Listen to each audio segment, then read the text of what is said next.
I'll start off by reading this fun notice. The meeting for which this agenda has been posted will be held pursuant to and in compliance with the Virginia Freedom of Information Act, Section 2.2-3708.2, and state and local legislation adopted to allow for continued government operation during the COVID-19 declared emergency. All participating members of the Planning Commission will be present at this meeting through electronic means, and all members of the public are welcome to view the meeting at www.fallschurchva.gov/PC and on FCC TV, which is channel 11 on Cox, channel 2 on RCN, and channel 35 on Verizon. Public comments will be accepted electronically until the end of the public hearing. Please submit comments via email to plan@fallschurchva.gov. Also, a quick reminder for my fellow commissioners to make sure you muted yourself unless you plan to talk. This will help us avoid technical problems with echo and make it easier for everyone to hear whoever is speaking. Also, during discussions, you can use the handy dandy raise your hand feature of whatever this platform is, Microsoft Teams or something. Then I'll know that you have a comment and I can call on you. Finally, I think staff has the ability to mute you. So if you forget to mute, you may get muted. So if you do want to talk, just double check that you haven't been muted first. With all that out of the way, Ms. Bazemore, can you please call the roll? Yes, Chair Rinkin. Here. And Vice Chair Krasner. Here. Mr. Wadiska.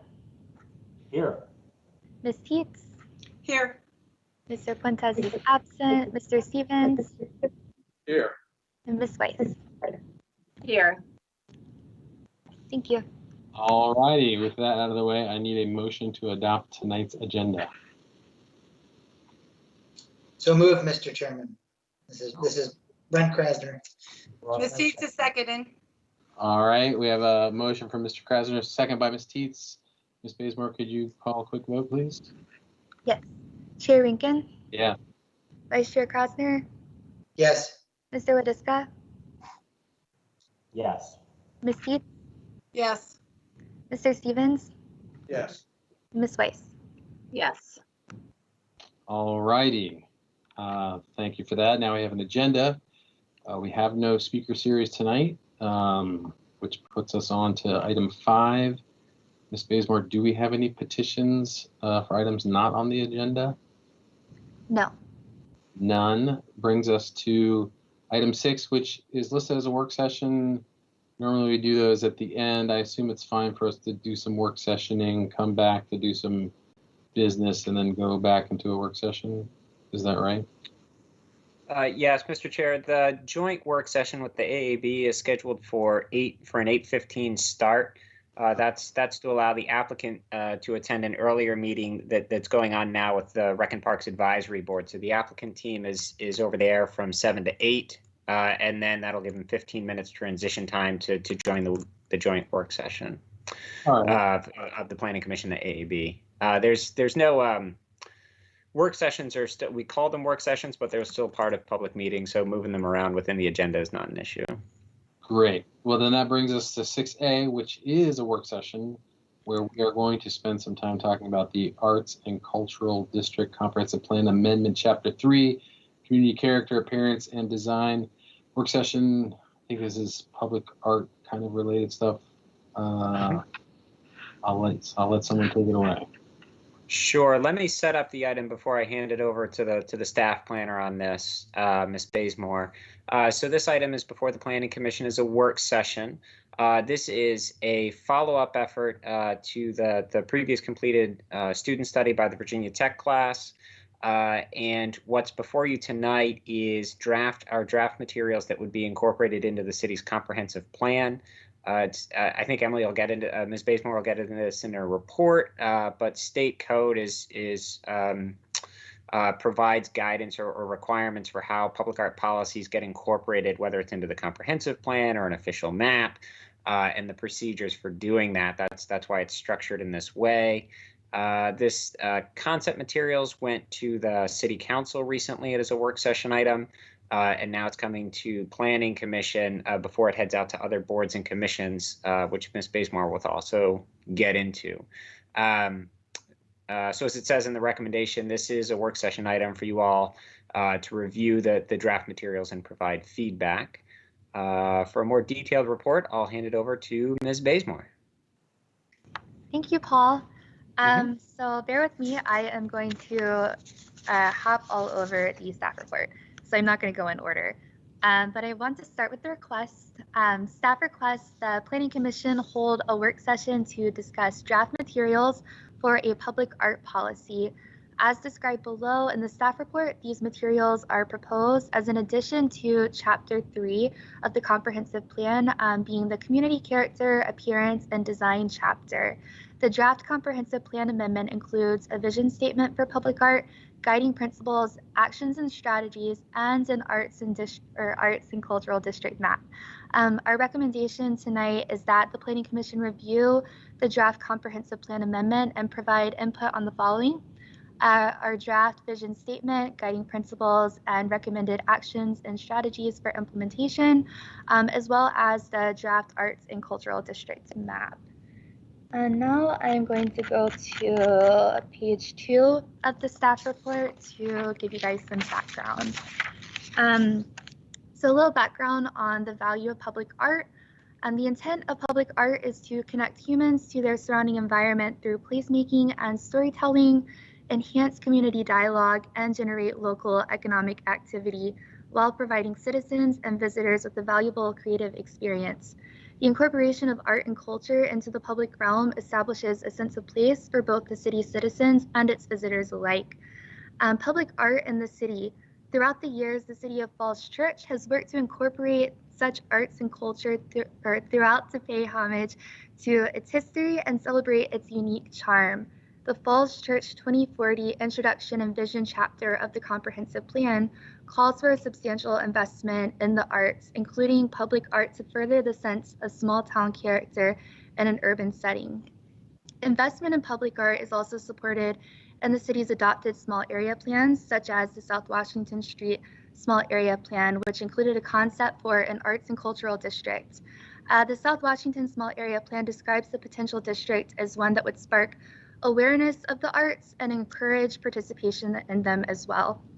Moving on to this University of Virginia student study that was conducted a few months ago to expand existing public art efforts within the City of Falls Church. UVA Masters of Urban and Environmental Planning degree candidates, or student consultants as we like to call them, were enlisted to help create the City of Falls Church's first official public art policy.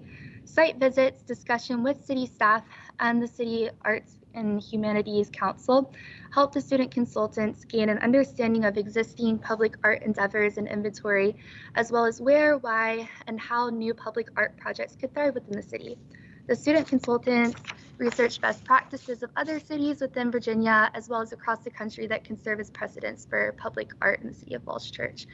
They also created a vision statement, which we borrowed in the chapter text, as well as principles or commitments, including a commitment to community, a commitment to artists as contributors, a commitment to storytelling, and a commitment to equity. They also provided us with some action steps to develop a public art policy program, or public art program. And those are reflected in lines 95 through 102 of the staff report. And then in regards to enabling legislation, Virginia State Code says the following: any local or any locality or a combination of localities may by ordinance, or in the case of multiple localities, by substantially similar ordinances, establish within the boundaries of such localities one or more arts and cultural districts for the purpose of increasing awareness and support for the arts and culture in that locality. Now I'm going to hop back to the beginning of the report. All right. Sorry, guys. Okay. Now, updates since July 15th, you guys' Planning Commission work session.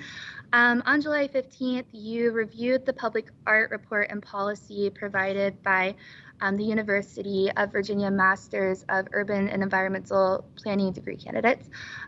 You guys really seem to appreciate the storytelling, that was reflected in the document, as well as the fusion of public art and stormwater. Subsequently, after July 15th, the City Council held a work session to discuss incorporating elements of public art policy into Chapter 3 of the Comprehensive Plan. The following table provided in the staff report addresses some comments from Council. 2 comments were made, and they are: where can we see this policy applied in the near future, as well as where can the city begin investing first in public art with the public serving as a leader? Staff answered that public art can be explored in future planning efforts. This was addressed in the recently adopted West End Small Area Plan, which recommends incorporating public art into future development. We also cited that recent art installations include a new mural in Mr. Brown's Park and the wrapping of utility boxes, or a utility box, in front of City Hall. Spaces and opportunities for public art installations exist all throughout the city. Right, and now we're going to go down to the last page. All right, so getting into some staff analysis and policy recommendations. Staff recommends that public art throughout the city realm continue to be expanded through private investments during or after redevelopment. Staff also recommends that public art can be expanded through public grants selected by the Arts and Humanities Council. And state legislation allows for 4 components of the public art district, including a map, zoning and permitting allowances, taxing allowances, and other incentives. And then to wrap up, I want to talk about some timing. So like previously stated in the staff report, we were at City Council for a work session on September 21st, and now we're back before you guys here on November 4th.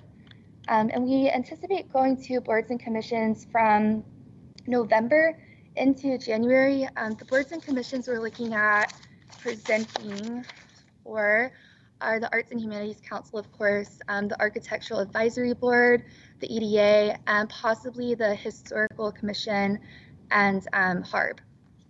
And after we go through our B&Cs, we'll be back with you guys hopefully on January 20th. For another work session. And that's all that I have for the staff report. Thank you.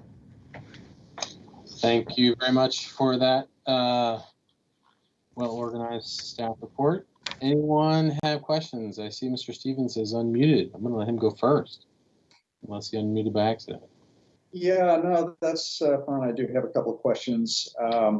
On the staff report on line 126, where it talks about murals, it recommends that there be no site plan amendment required if the mural is not used for business purposes. I was trying to square this with what we've done with Founders Row and the mural review process that's taking place there. Did we require a site plan amendment there?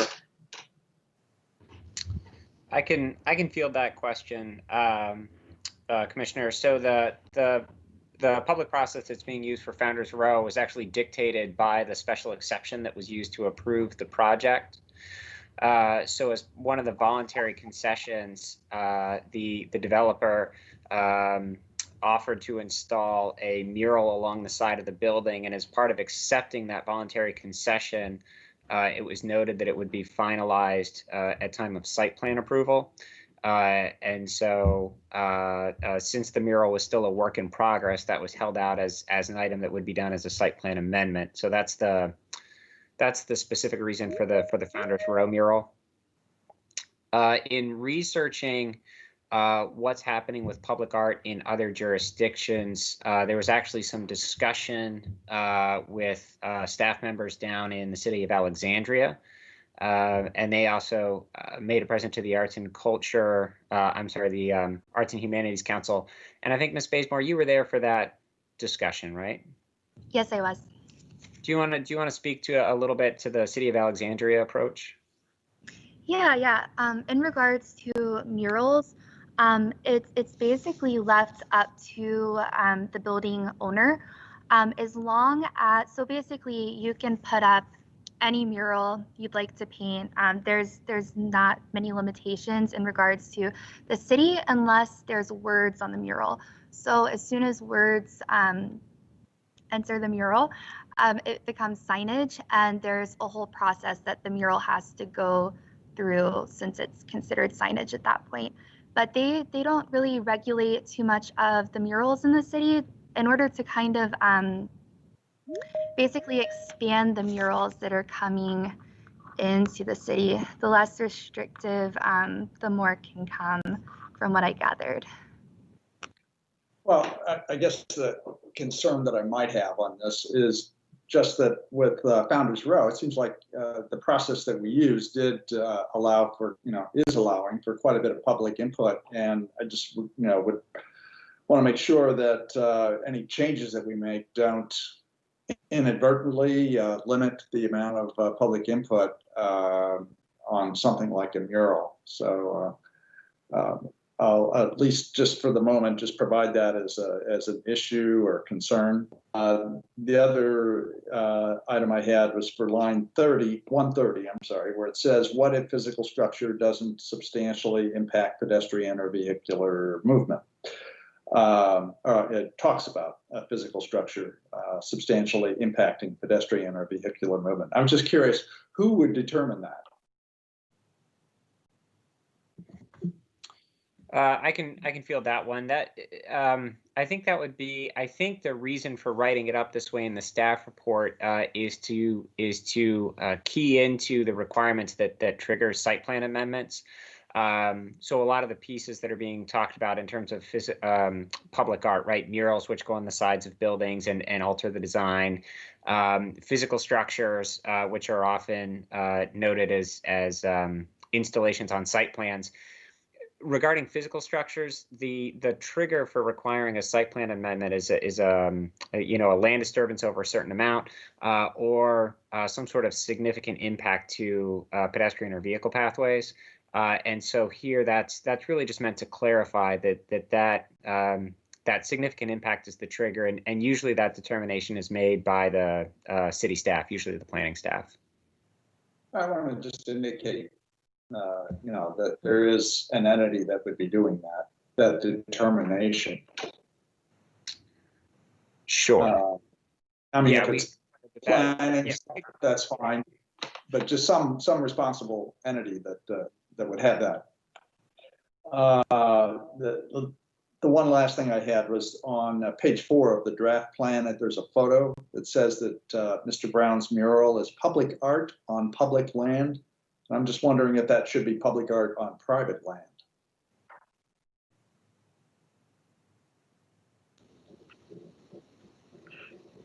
That's my understanding of that situation. Okay, we can correct that. That's it for me. Thanks, Mr. Stevens. Related to Tim's first question, I mean, I'll just mention this, so if there's clarification, that would help. But like Mr. Brown's Park, that's public art because it was, I guess, paid for by the public and it's on private property. But if the owner of that building had put it up there, I guess it's still public art because the public can see it. But that's like, is the whoever pays for it impacting this? I feel like if the city's paying for a mural, it seems like there should be some process for the public input. If a private citizen wants to put a mural on their private wall, I think they have the right to do that. Is there a distinction there between who's paying for it? So I don't think that the draft plan, this is Shayna Schaefer weighing in, it specifically says, what the process would be for who's paying for it. I think the goal of this comp plan amendment is really to set forth those guiding principles, the things that the city is looking for in art and where the city would like it to be in terms of a specific process of how it's evaluated and the level of public input. I think that's something that would occur outside of this comp plan amendment. These are really, again, just supposed to set forth the vision that the city has for public art and the areas that it would be especially desirable to have public art. Okay, that makes sense. Yeah, so the source of funds, they could have their own rules about how that art is engaged in the public before it goes up. All right, who else has questions related to all this? Looking at the list of people in the meeting. Mr. Krasner, go for it. Sure.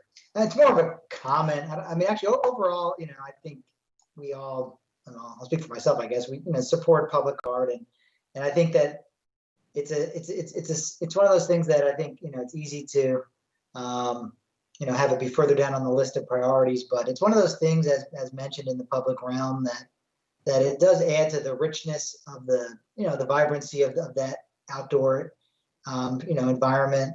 And so in that sense, I mean, I'm generally a big proponent of it. I think it always can be interesting because who gets to decide the what's going to be installed and that process, and making sure that process is as inclusive as it can be, knowing that art is such a subjective thing. It can sometimes be difficult to get support when it comes time to actually design what it's going to be.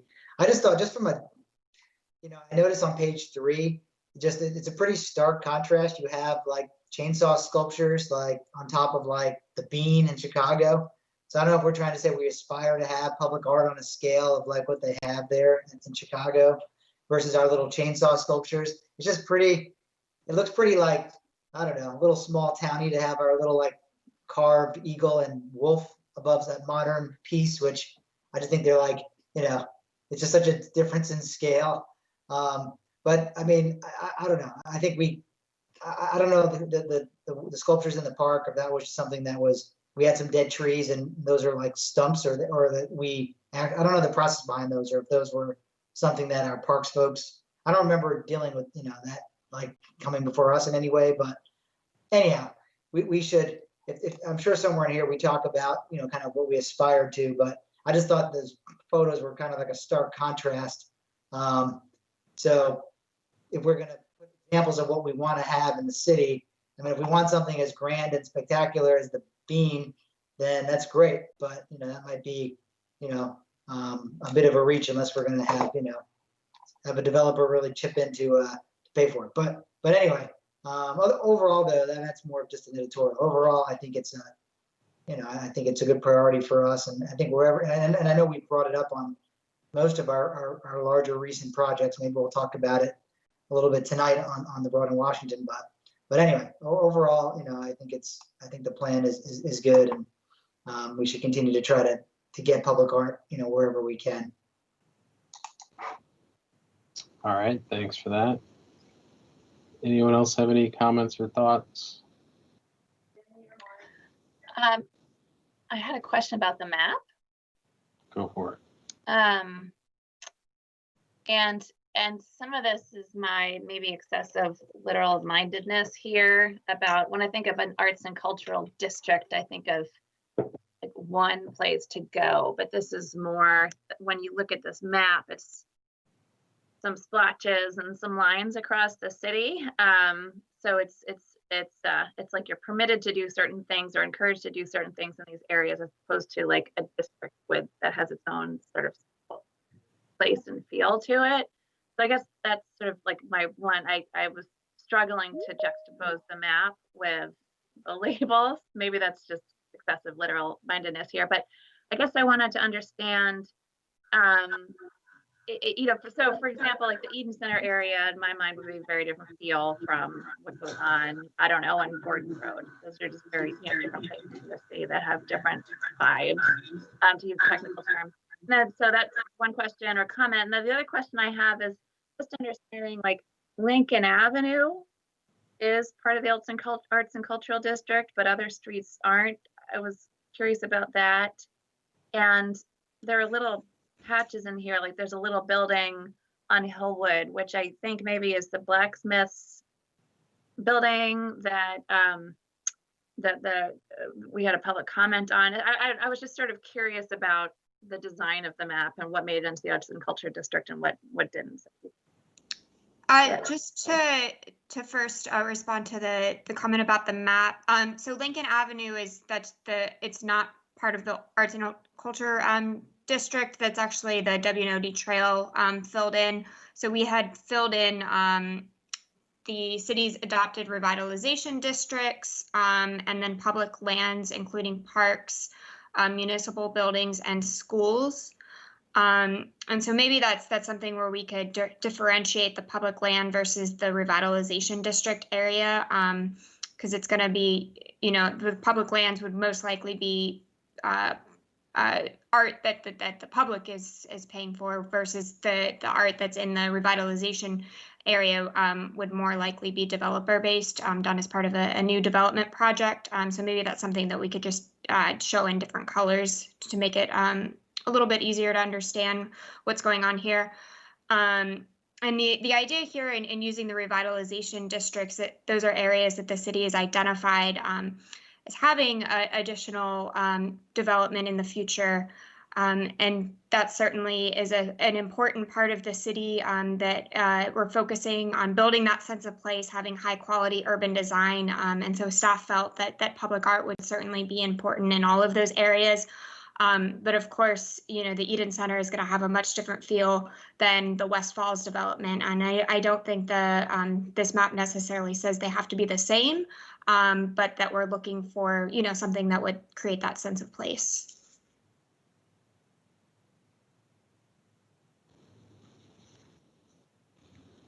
All right, thanks. Ms. Weiss, do you have any other thoughts?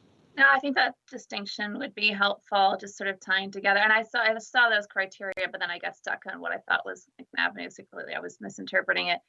What is that? What is the little block by Hillwood Avenue? Is that the blacksmith's building? I'm just curious what that is. I would have to look back at that, unless, I don't know if Paul, if you know. Yeah, just to make sure we're looking at the same spot. Are you looking closer to South Street or closer to Cherry Street? Cherry Street, just to the left. Yeah, right there. That's I think that's the front half of Larry Graves Park. Yes. Are you talking about the middle of, or are you talking about the middle of Whittier Circle? No, I was talking about that hanging little purple block off of Cherry Street. That's Larry Graves. That makes sense. Yeah, and then there is that sliver in the Whittier stuff. That's some green space. I don't know. Is that public? Yeah, it is. I think that was a condition of the site plan that made that available for public use. Yeah. It's either the site plan or the rezoning that made the project possible. It was somewhere in the entitlement process. All right.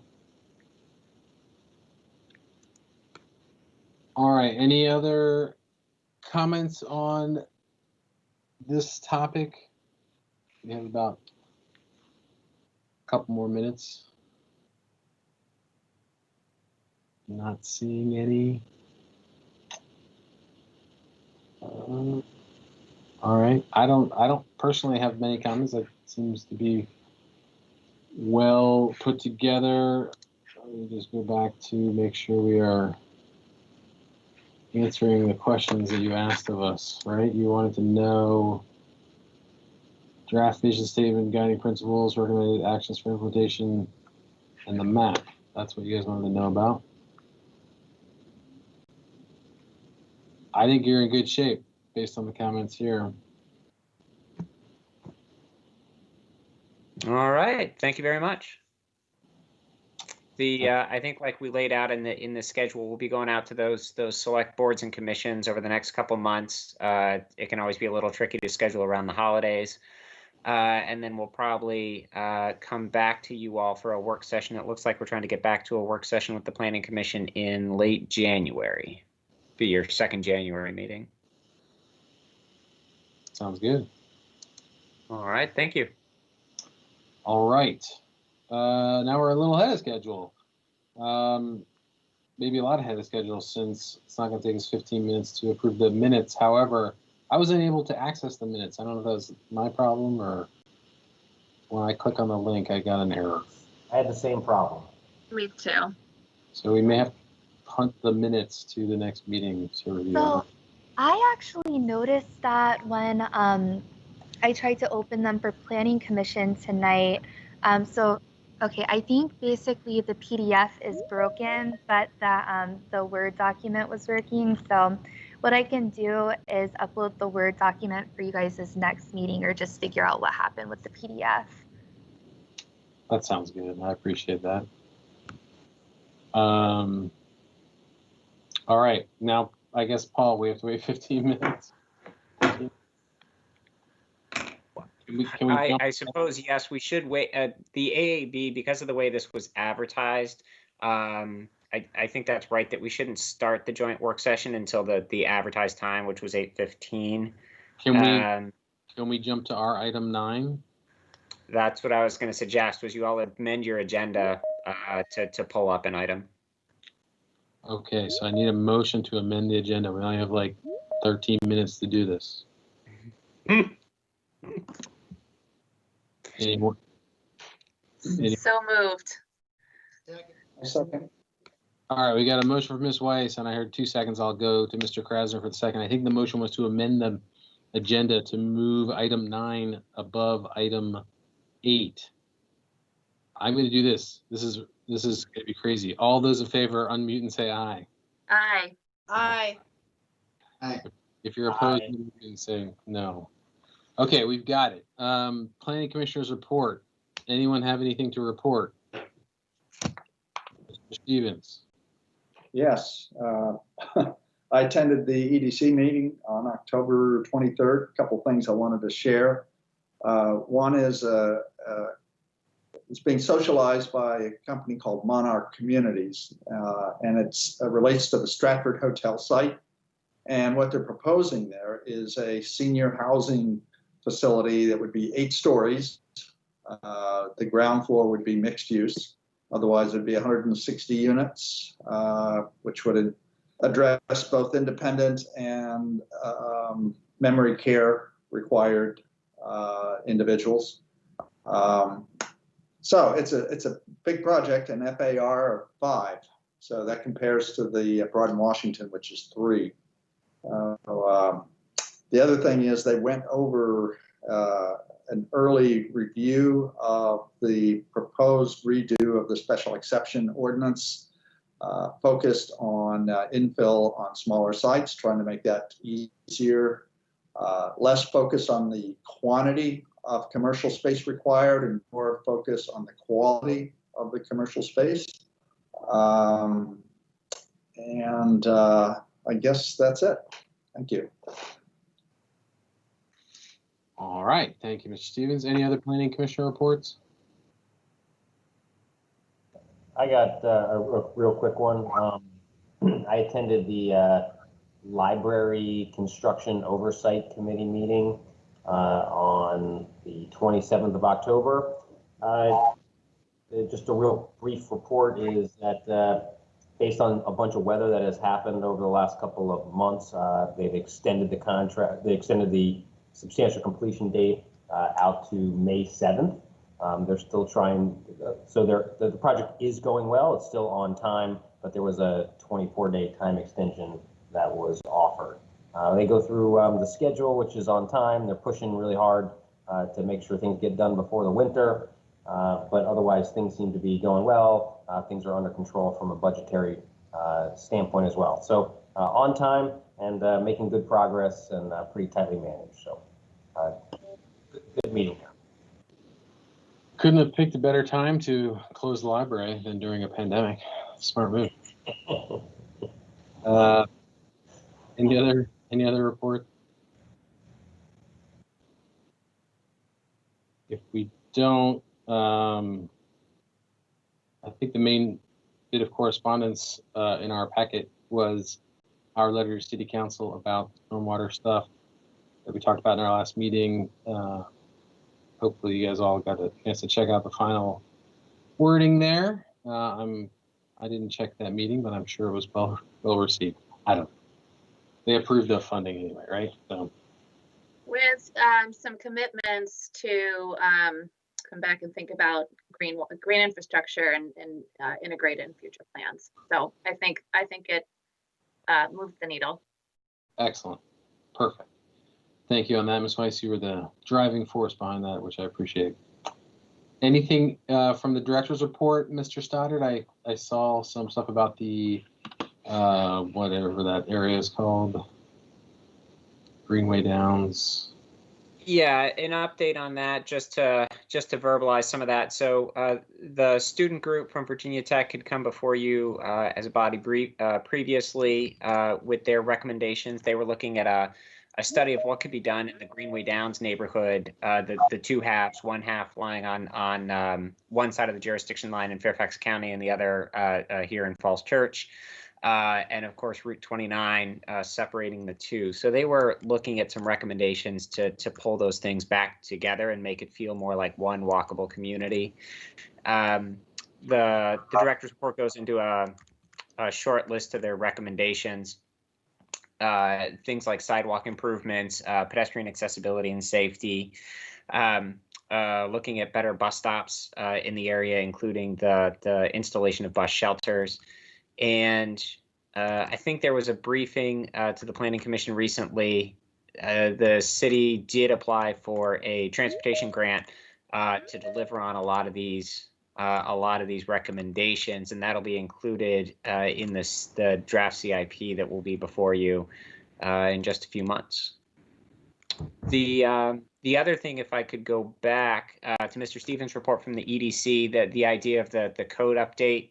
I think most folks on the commission are already familiar with the special exception criteria that include both primary and secondary criteria. And those primary criteria have really been used as gates or requirements for projects to move through the review and approval process. And so what's being looked at is the opportunity to review those, modernize those, especially in light of recent project approvals and projects that maybe would have been beneficial to the city but couldn't find a way through those primary criteria requirements.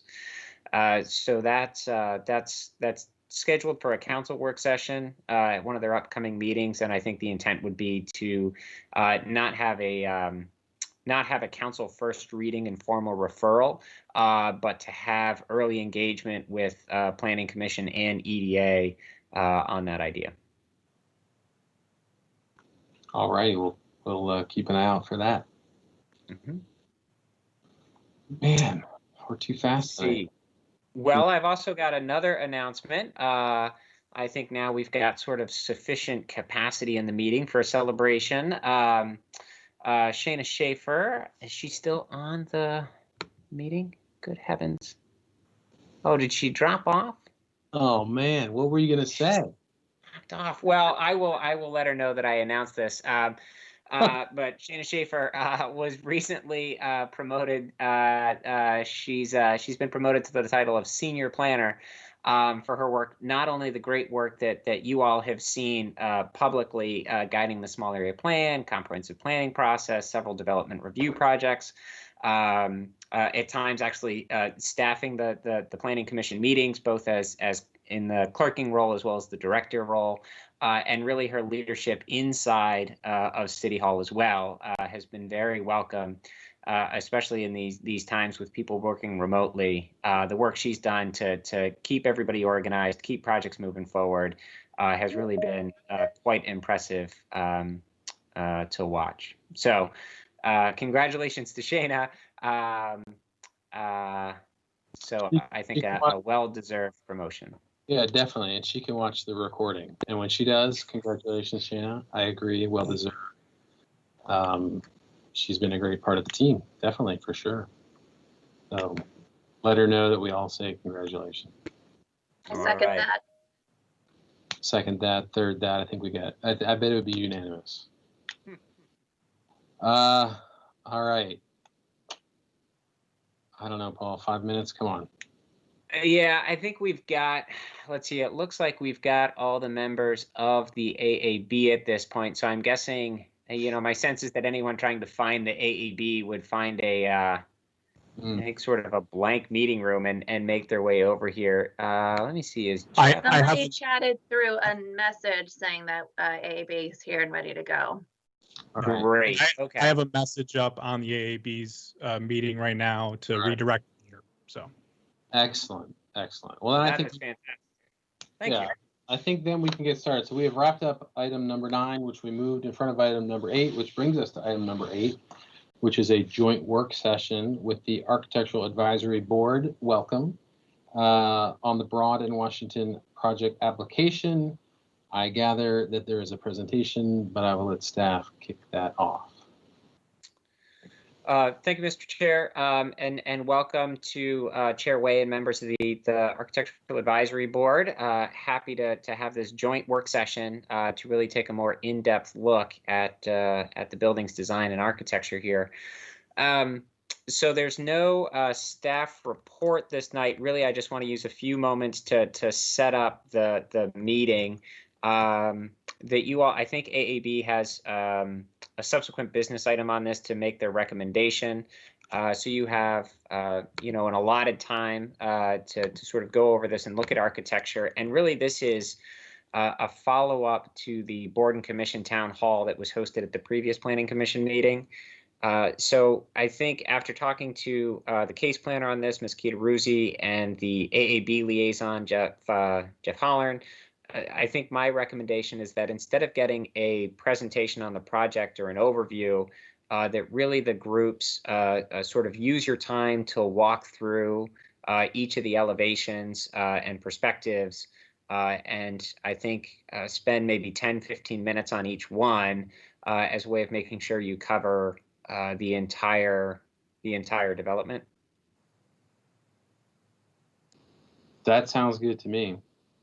And for anyone who's just tuning in and is looking for a presentation on the project as a whole, of course, that presentation is recorded on the Planning Commission's webpage, and that web link is available on the Planning Commission's agenda.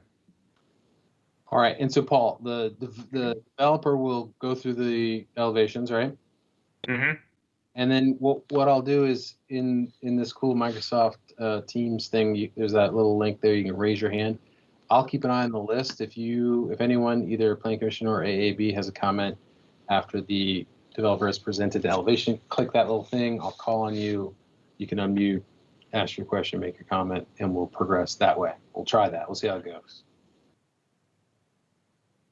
does everyone on the AAB know about that feature, the raise your hand feature? This is our first meeting with Teams, so I just want to make sure that everyone on the AAB sees that. It's up at the top right of the screen. It's a little hand. Yeah, you can toggle it on and off. You can also unmute and just say, hey, I have a comment. That works too. You can roll with it, but if everyone does it at the same time. So ideally, you'll find that little hand thing, click on it, and then I'll say, hey, I see someone has their hand up, and then you can make your comment. So we'll try that. If that's not going smoothly, we'll make a new plan. So I'll let Jim, if you have a comment, that's cool. Otherwise, we can let the developer get started. No other comments right now. Just thanks for having us, and looking forward to the presentation. All right. Thank you. All right, Maury, who from the applicant team do you want sort of guiding this discussion? Yeah, so I'll just quickly introduce our team and then turn it over to our architects to probably guide us through the elevations. But I'm Maury Stern with Inside Property Group. We're the owner and developer of the property. I think we met a number of you in our last process a number of years ago. From our team, as well as Brendan Whitsitt, who's on our development team, Scott Adams with McGuire Woods, who's our land use attorney, and then Jim Volsky and Neville Fernandez, who are the architects with MB&A Architects. So I think if we're going to skip, we can probably skip our first slide based on what you said, Paul, which is a little bit of an overview of the project, and then I'll turn it over to Neville and to Jim to then walk through the various elevations, and we'll take questions as folks have them.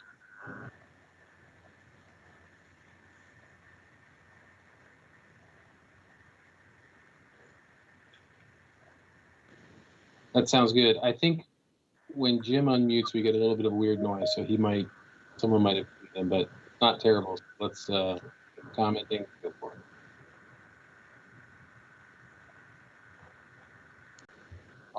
Although Not me, Jim. Not another Jim. Jim.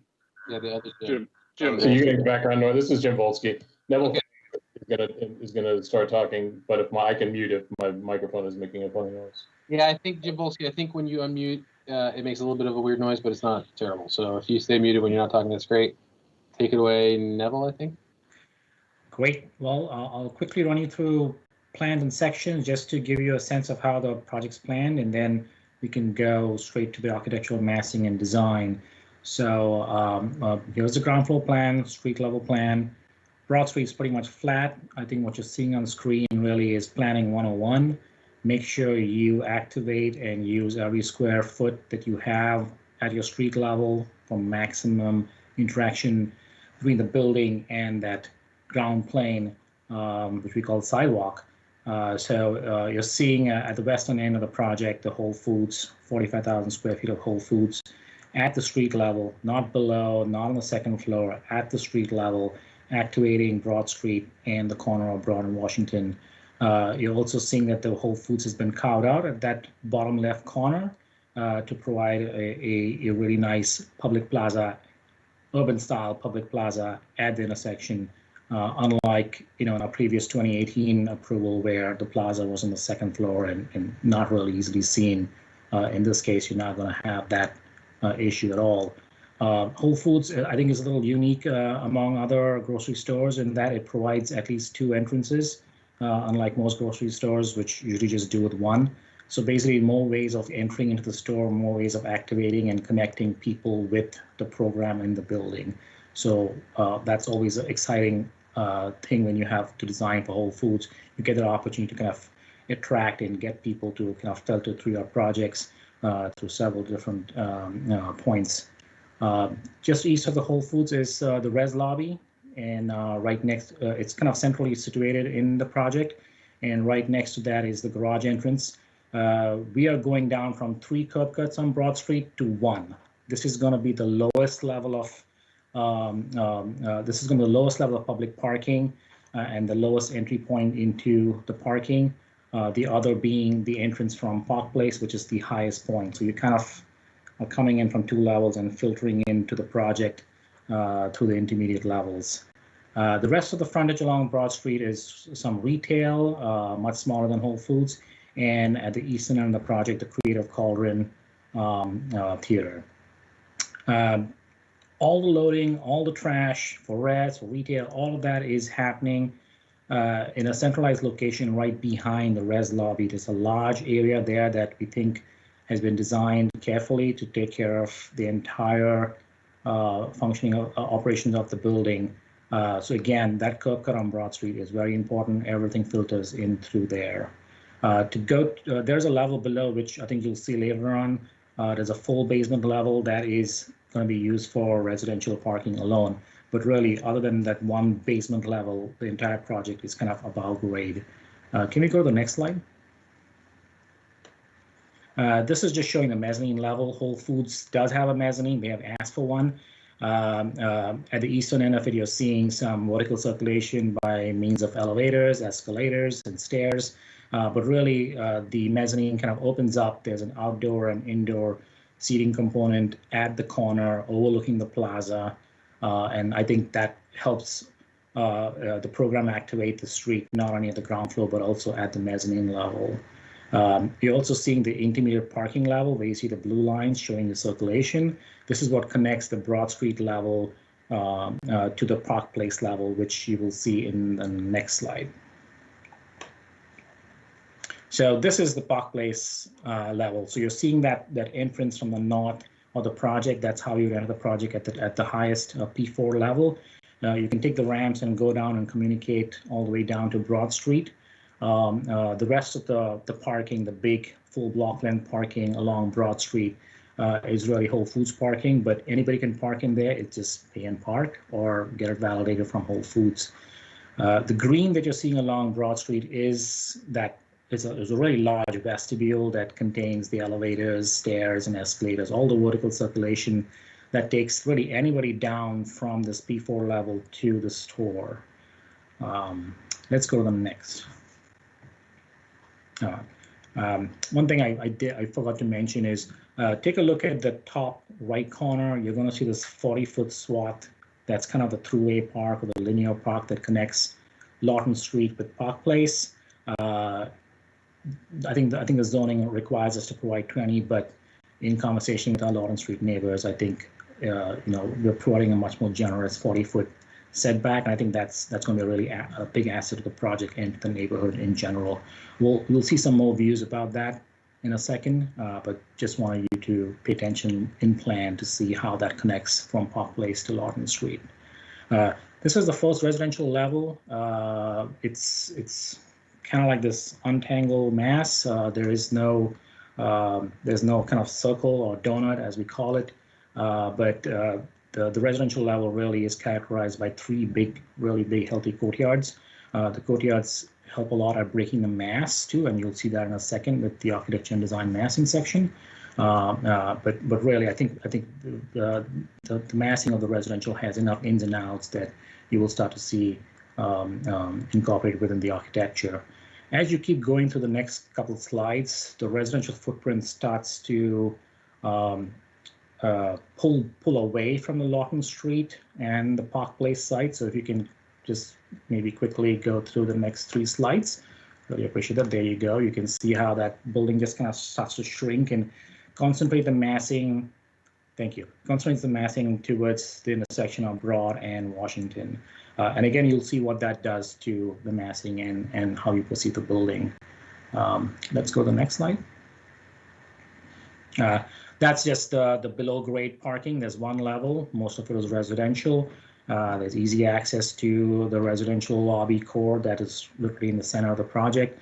Bike parking, all kinds of other amenities that for parking will be provided at this level for the residents. Next, please. And then just a quick section again. It's just showing you the one full level of parking below grade for residential, the Whole Foods Market, and interestingly about the Whole Foods Market, a full block length of parking. Let's just call that the podium, so to speak. And then above that, you're seeing the residential building stacked 5 levels closer to the intersection of Broad and Washington, and then stepping down as we go east and north. Next, please.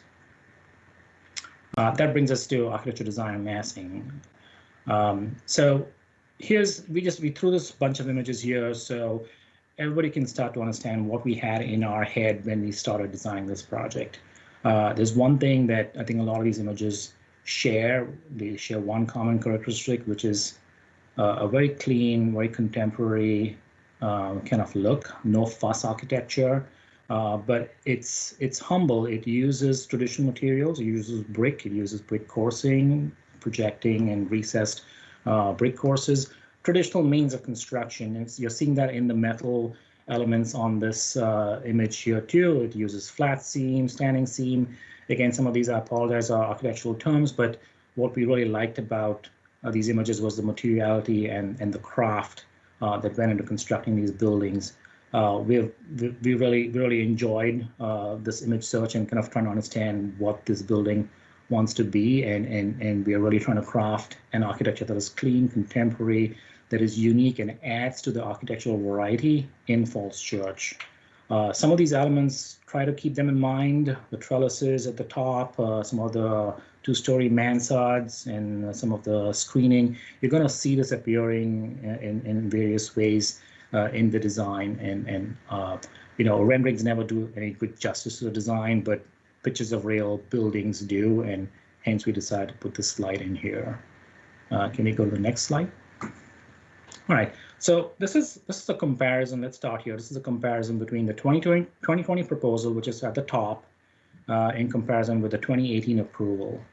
Just to quick refresh, the 2018 approval had a 75,000 square foot office building at the corner, and then the residential building east of that.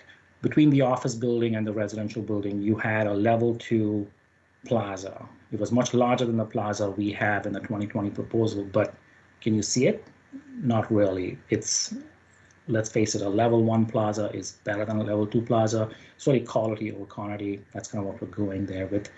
But interestingly, you're also seeing that plaza start to carve and start to really impact the massing. So if you look at the 2020 proposal, you see you don't really have a block-like building. Like this office building in 2018 was not a very big building, but in comparison to what we have in 2020, it looks really block-like and really big and kind of foreboding in a way, which really surprised us when we saw this comparison. And we were like, hey, you know, there's something here with the 2020 plan that we like.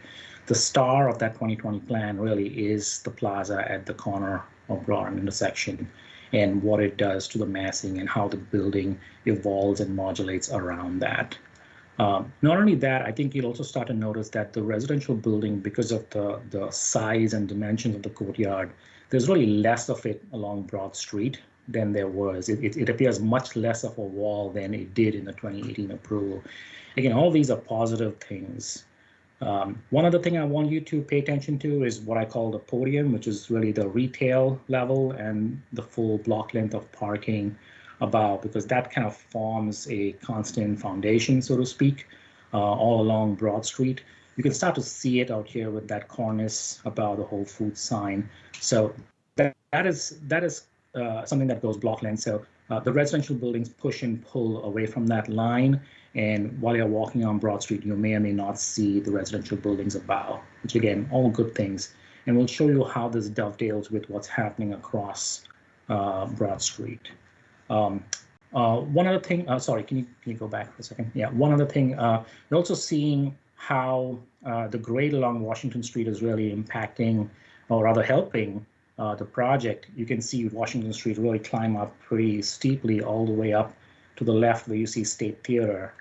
Funnily enough, we did a quick study and we realized that the roof of the State Theater kind of lines up with the top of the level 3 in our residential building. So it's interesting what topography does to how you read a building. But when you're approaching from the north, and we have a view showing that, you really don't see any of the retail in the project. You really just see a 4-story or 5-story residential project. And that's kind of nice that topography is helping the whole project and helping you read this project. Can we go to the next slide, please?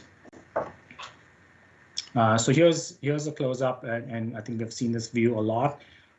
This view kind of focuses more on what's happening at the corner of Broad and Washington. Really, you're seeing the Whole Foods architecture, which is a lot of glass, turn the corner from Broad Street onto the park, help edge that park, help activate that park. You're also seeing, if you look at, if you just look about the green roof of the bus stop, that is the mezzanine level. It has, you're seeing the outdoor seating component. It is covered, it is protected. The seating on the sidewalk is also covered and protected by a canopy, which is hard to see here because it's a thin glass canopy. But what I want to point out here is that where is the parking level that I talked about that goes the entire block? Well, it's concealed behind that kind of horizontal line that you're seeing, which is basically the garage screening. What we've done here is we've taken that screening and made it a part of the branding of the Whole Foods architecture. So we're basically concealed and disguised that garage, the garage floor, and made it part of the architecture of the store, instead of having it stick out and be like this division between residential and the retail architecture. Instead, we've used it to our advantage to help brand the Whole Foods. You're also seeing the plaza. We can talk more about the plaza in a second. But judiciously placed trees in the plaza will provide shade. There's also a mixture of materials in the plaza, from turf to solid surfaces. You'll see a detail where you'll understand how the plaza has been laid out and why it's been laid out the way it's been laid out. But let's talk a little bit about the architecture above the retail level. There's a lot going on at the retail level with the screening, the mezzanine, outdoor dining, the plaza, the trees, a lot of materials. We thought it's better to just calm down a little bit and let these two masses just kind of take over and calmly kind of set the stage for the plaza, so to speak. You're seeing corner recessed balconies. One of the reasons they're recessed is because it's a busy intersection. Instead of trying to push out, maybe it's better to kind of recess back a little bit. They're also playing a game that architects like to call positive, negative spaces. you basically get negative spaces of kind of good shade and shadow because of the recessed balconies. And that kind of just adds to the richness of the whole layering at this corner. You are seeing at the fifth level of the residential, at the corner there, a trellis-like element. That's where we intend to have a small fifth level rooftop amenity. The views from that area are going to be pretty good. But I want to broach this analogy of a theater, where the plaza and the city is a stage, and really our building is kind of the seating, so there's activity and seating and opportunities to engage with the plaza and the city along its edge, not just at the street level, but the mezzanine level, at the balcony levels, at the amenity levels. So it's really just layering that whole kind of tiered element here to just make use of this corner and celebrate this corner. And I think that's what this architecture is all about. Can you go to the next slide, please? As you move further east on Broad Street, as you pass, you encounter the next residential building. Let's call it Architecture 2, for instance. This is a 5-story piece of residential sitting on top of the parking and retail. It's around 235 feet long, and it's split in the middle, where you see the vertical orange kind of architecture. We've done that. We've recessed that portion in there to kind of highlight the residential lobby. But what you're also seeing is from the left, you start to see that screening, that same horizontal screening element from the corner architecture. You start to see that weaving through this second architecture. We're big believers in helping people understand how the building is programmed and laid out. And they're having one program, Whole Foods, slip through 2 different architectures, and we kind of want that to be apparent. We wanted the architecture to kind of respond to that program, and that's how we're doing it, by letting the screening slip through the architecture. Not only that, you can see how this residential architecture, when it hits the ground, it starts to modulate and respond to the fact that there is a big retail program, and you see a large opening, a lot of glass. And I don't know if it's clear, but you can see behind the area of escalators and stairs, a lot of the vertical circulation that will get you from the parking level to the mezzanine and finally to the store. So this 235-foot mass is really split in the middle, more or less in the middle, with this deep recess, almost 4 or 5 foot recess, where you see the residential lobby to get that recognition. So again, you start to understand something's happening here. Why did they do this? It's not exactly in the middle of the building, but there's got to be something happening there. And you walk by it and you realize, oh, it's the residential lobby. Right next to the residential lobby is a big opening for the garage entrance, the only one on Broad Street. And then as you keep going east, the scale of the gestures start to change, because the retail there is a lot smaller than the Whole Foods. So it's interesting to kind of craft that story and give observers and pedestrians and customers an idea of how the building is changing as it moves from the west to the east. About that podium, I think if you keep looking right, you'll see that podium, and you'll see that garage layer just slip through all the architectures and change as it needs to. But there's a constant kind of podium, and you can see the residential building dance between that line and get pushed back and meet the street once again, and then get pushed back again. So we're playing that game to provide the necessary articulation that's needed on a facade like this. The balcony zones take up room all the way and kind of eat up that massing and start to expose these 2-story kind of mansard, more modern contemporary mansards clad in metal.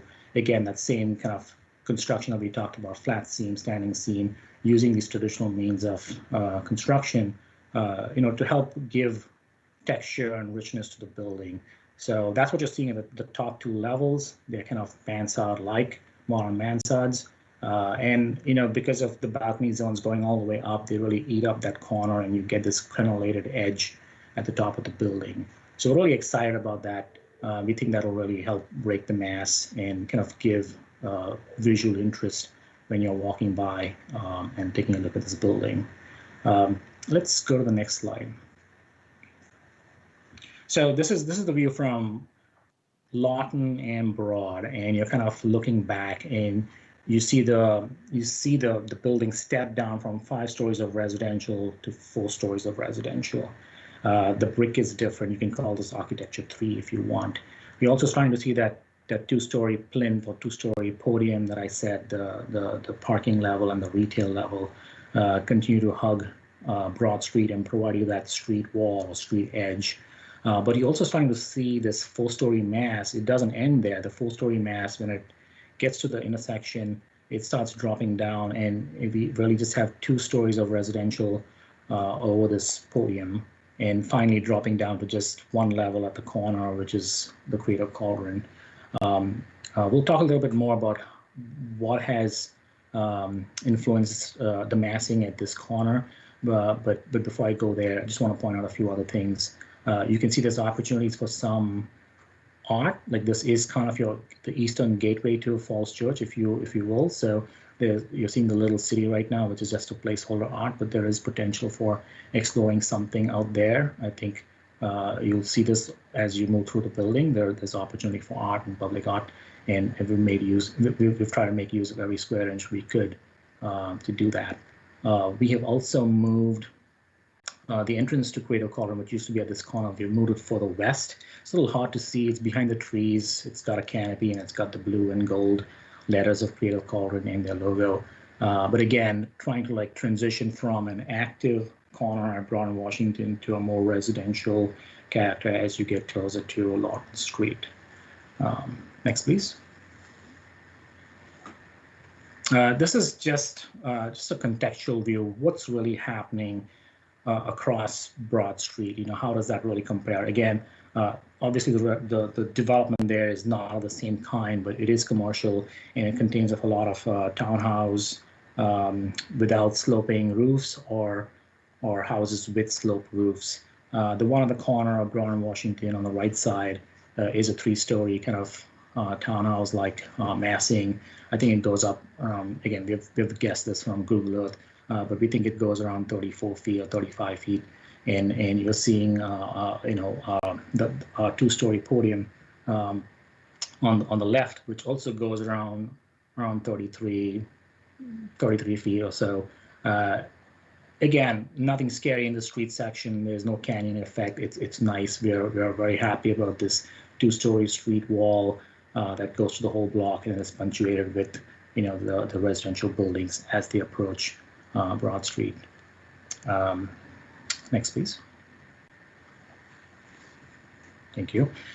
This is a bit of a fisheye lens kind of rendering, so I apologize if it looks a little weird. We're trying to show more than what the human eye may see in this view, but we kind of wanted to start taking you up Washington Street and try to tell you what's happening as the building climbs up Washington Street.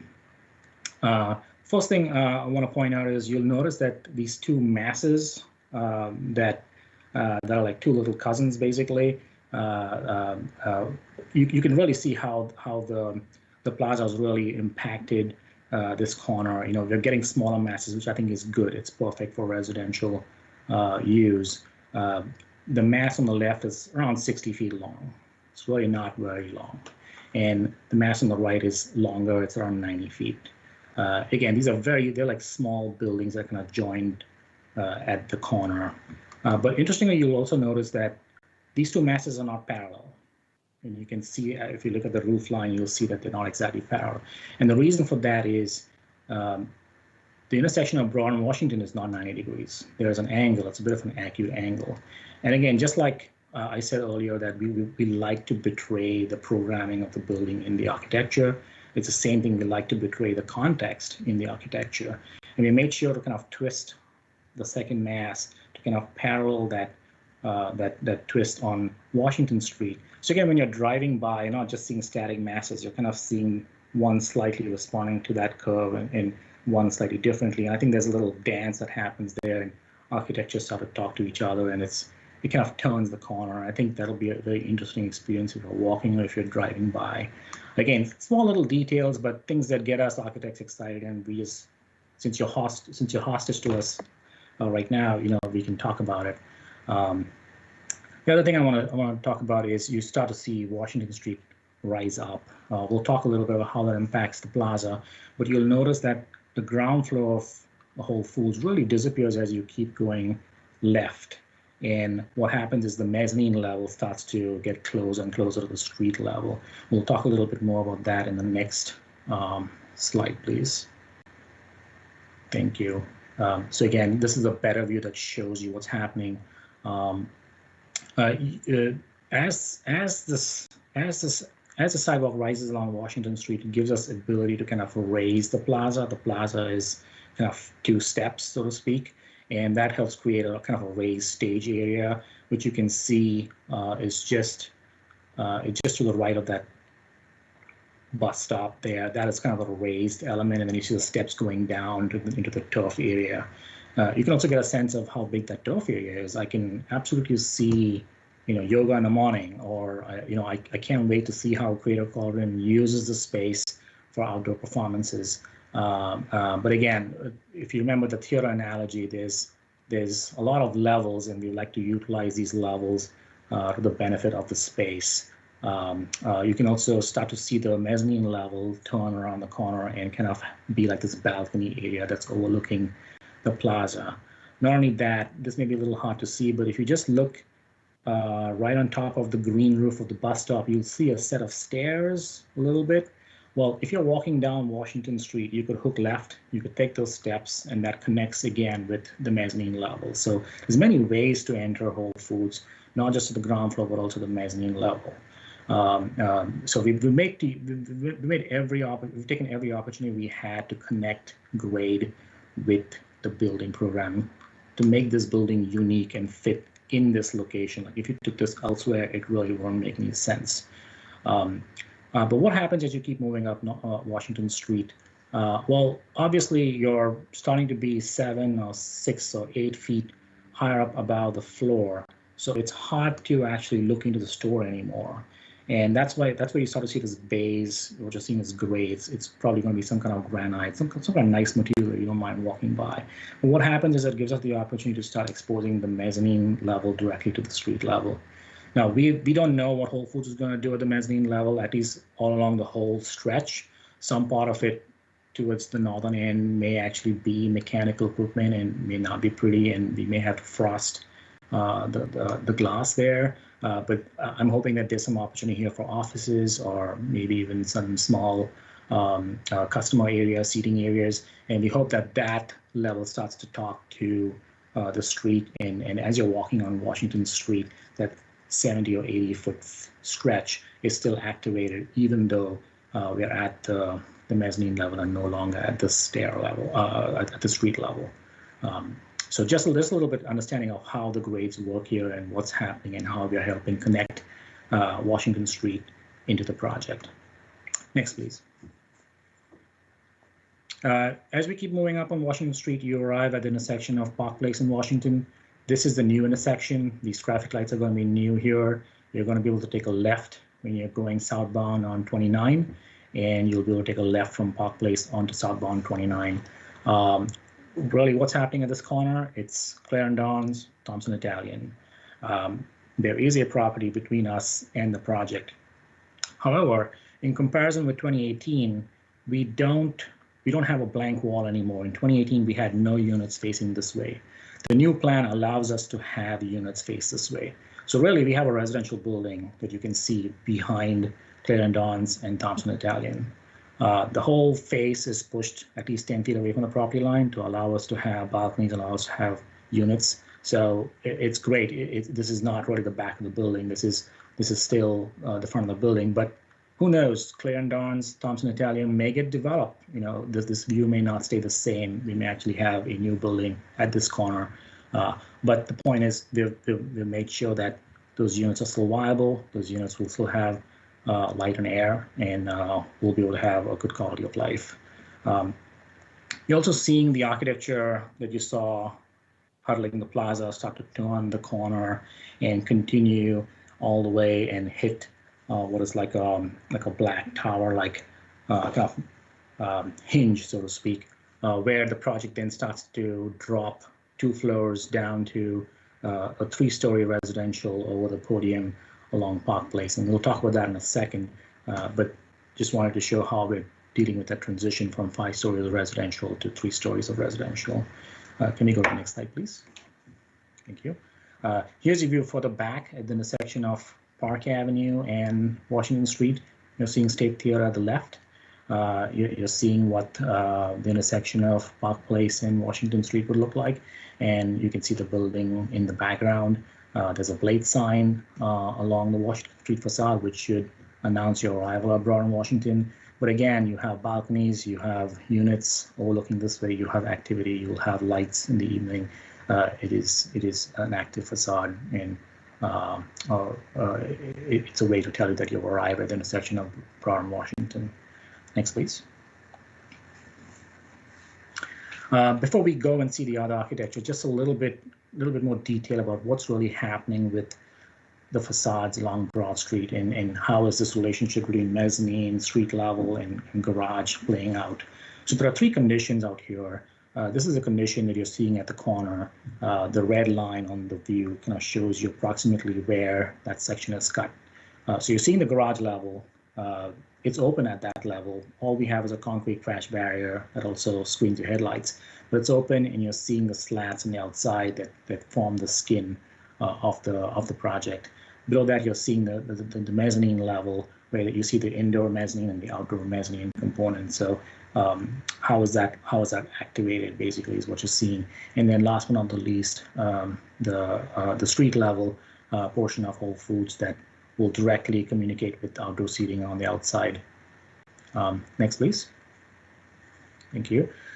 Here's a section as you keep moving east. If you remember the green, you can see that in the little key plan down there. There's a green vestibule out there. That's where we have all the vertical circulation that communicates between the parking level, the mezzanine, and the store. And that is going to be enclosed in glass. So the screen will continue to happen, but it will go on top of the glass. And you can see the escalators and stairs and cartlators that will help communicate to both the mezzanine and the street level of the store. So it changes, but the architectural treatment still, continues to be the same. The screen just continues across all these conditions. The next one, please. As you move away from the Whole Foods and you get to the eastern end of the project where you just have retail, this is what the section looks like. There is no mezzanine. You get 22-foot tall retail or creative cauldron, plenty of space to do what you want there, but then you have the parking level directly on top there. The architecture here, unlike what we were doing at the western end, it is the residential architecture that comes down and kind of screens and kind of disguises and kind of hugs the garage level and kind of absorbs it within the architecture. So you don't really know that that's a garage behind there unless you pay attention. We are showing louvers right now, some kind of panel glazing along Broad Street. I wish we could just do away with that and have direct visual connection to Broad Street. So when customers of the public parks here at this level, they can orient themselves immediately with where Broad Street is, and hence where Park Place is, and hence where Whole Foods is, and hence where all the retail is. But again, I would love to know your thoughts about that. Obviously, as we turn the corner and head along Lawton Street, you will see that, yes, we are definitely using panel glazing there. We're definitely not having any light leak into the residential neighborhood or any sound. We're very sensitive about that, and that level will look more like the residential building above. Next, please. So again, just Lawton Street, a lot of the commitments that we made in 2018 have been carried through this time around. We've had, the developers had a lot of in-person as well as virtual meetings with the neighbors, and we have constantly evolved this massing with the feedback we've got. And I think it's been a very productive interaction there.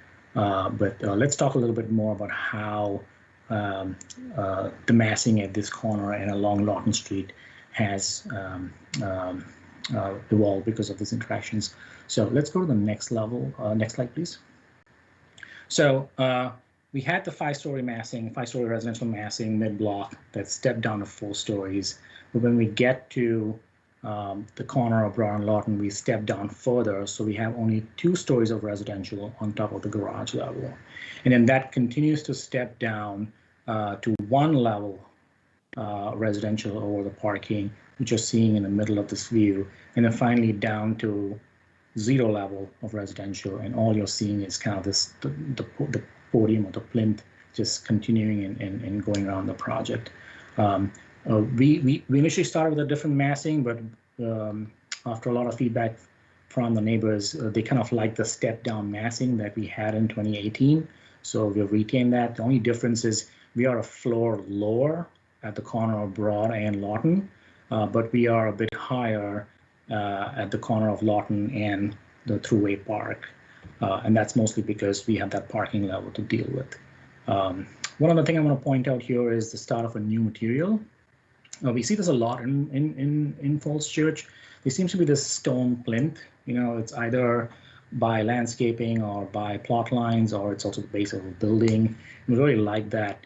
And starting with the back of Creative Cauldron, there is this kind of plinth of stone that kind of continues all around through the Thruway Park and kind of ends on Park Place. And I'll show you where it ends at the other entrance, the other vehicular and customer entrance on Park Place. So there's this long kind of plinth that's going to be rustic and rich in texture and material that you're going to be walking by, along with all the plant material there to soften it. Can we go to the next slide, please? This is, again, just an illustration of how the massing has changed. You have the 2018 approved elevation below and the 2020 proposal up top, and you can see how the mass at the corner of Broad and Lawton has reduced, but you can see where it has increased. You're also seeing the relationship with 107 Lawton Street and how far we are from that, and how these massing step away from 107 Lawton Street. Next, please. This is the same thing, just in 3-dimensional form. The yellow lines depict what the massing was before. The white lines show where we are today. We're very close. Next, please. So now we go to Park Place, and this is just a front-on kind of view that shows you what that street section would look like. On the left side, the bottom left, you're seeing the parking lot for State Theater, and then you're seeing the first building that you encounter, I believe, of the Park Washington project, Park Washington Condo project. The height we estimate from the sidewalk to the eaves is around 26 feet of that building, and then the sloping roof rises up to 40 feet. And we kind of have similar dimensions on the right side of the street, and you can see that it's a nice, healthy street section that we have with this 3-story residential on top of the parking level. Again, because Park Place is so elevated, the entire retail level that you see on Broad is kind of hidden. You're just seeing the entrance to the highest parking level, and then 3 levels of residential on top. Can we go to the next slide, please? So this is a slightly closer view of showing what this architecture is designed with in mind. So, you know, we really felt like this building, this could just be like unconnected to the architecture, or unconnected from the building on Broad Street. It could be a building of its own in a way, you know, or maybe it has some kind of like a townhouse like massing, and we've used the balconies to kind of carve out the massing to make it appear so.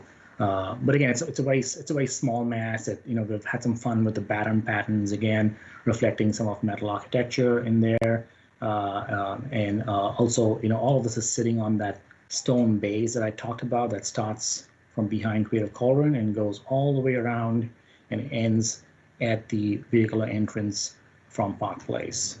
It's also a little hard to see, but the little blue that you see below the public parking is kind of the lobby, where you have the elevators that communicate between the parking levels and the street. So if you are parking there and you come up, that's where you come up, and then you either go to Park Washington or you go to State Theater or Clarendon's. It's kind of like a centralized location to get to where you want to go. So we think that that's going to work out really well. Next, please. Here's just a section just showing the relationship between the Park Place massing and 107 Lawton Street. Again, you're seeing the 40-foot setback from the property line instead of the 20-foot setback, and we are approximately 154 feet from the rear wall of 107 Lawton Street. Next, please. Here's a quick view we did as to what it would look like from the backyard of 107 Lawton Street. We try to mimic the trees that we see in Google Maps, and these are only showing the trees that are on 107 Lawton Street. We have not added any trees on our side of the property. So I think there's a lot of opportunity to really screen the whole building, the whole Park Place massing from 107 Lawton Street. Even today, without any additional trees on our property, you can hardly see any activity, or you really don't see a whole lot of the Park Place massing. Next, please. Thank you. Just a little bit about the materials. We put together these material boards just to explain a little bit of what's happening, some of the major materials. This is the corner architecture at the plaza. Again, a lot of glass because it's retail, and I think that's the best medium you can use to help connect the insides with the outsides. But you're also seeing a metal screening system that's going to be applied on top of the garage level. And then as you go up higher up, you have brick blends, and finally at the upper level, fiber cement boards. That's, again, a lot of the fiber cement board is pushed away from the public areas. It is at the higher levels, again, just mimicking a lot of the materials that used to be used at the highest level in buildings. Next, please. This is a little bit of the materials mid-block. Again, you're seeing that Whole Foods storefront coming through. You see the garage screening going through this architecture, a different brick blend, slightly darker, but again, this brick blend's going up 3 levels and then transitioning to kind of a metal flat seam, kind of dormer, sorry, not dormer, mansard kind of architecture. Next, please. This is giving you a little bit more information about that section that has the res lobby, specialty materials, specialty metals used to craft the residential entrance, above which we're using different kind of colors of cement board to kind of create that kind of accent that is necessary for the massing to read and direct your eye down to the res lobby. Next, please. And finally, the east end of Broad Street, again, same storefronts with a combination of brick kind of building the base, and then fiber cement board at the top. Next, please. And here's a little bit about the Park Place architecture. You're seeing the stone pin that we talked about that comes all the way and hugs the vertical circulation along Park Place. Above it, it's just a 3-level mass. We've used fiber cement board and batten, in a fun way with the battens, creating an interesting pattern that reminiscent of the flat seam architecture that you saw on the Broad Street side of things. We're using several different colors of board and batten and several different types of fiber cement product to kind of help create a rich palette of colors and textures along this side. Next, please. Next, please. I think we're going to talk about public space and street activation. I think, like I said, planning 101, use every square foot, every square inch you have along the street, to help connect your project with the sidewalk and with the general city. That's essentially been our goal from day one, and I think we've done a very good job, and we've been given the right tools to be able to do so, and this is a great site to do so. 10-foot clear sidewalks, great Plaza Park, several entrances to help activate this whole street edge. And interesting thing about Whole Foods is it not only just drives evening grocery trips, but because of its prepared foods and its great buffet options, it really drives lunchtime traffic too. So we think having a great anchor out here is going to help keep this place abuzz 24/7, or at least when the store's open, and not just in the evenings, which is typically when you see grocery stores peak. And last but not the least, I think I talked about the theater analogy. there's great opportunity here to use all this public space and use it from several different levels, passively or actively, and we're really excited about that. Next, please. Here's some detail about just what that outdoor activation looks like. This is a closer look at the corner of Whole Foods. There's a lot going on here, from bus stops to bike parking to planters and street furniture, but it's also, you're seeing seating along the edge of the building at the street level as well as the mezzanine. All of this has some kind of protection, either in the form of canopies or it's kind of recessed into the building. So we think that's really going to help the utility of these spaces, and it's going to let people be comfortable in these spaces and spend a lot more time than they would, and hence activate the space and activate this edge. Next, please. As you go further east, the scale obviously changes. It's a lot smaller. The streets are a lot tighter. It's meant more for small restaurants or coffee shops and not a big grocery store. But still, again, canopies will be protecting most of these outdoor opportunities for outdoor seating.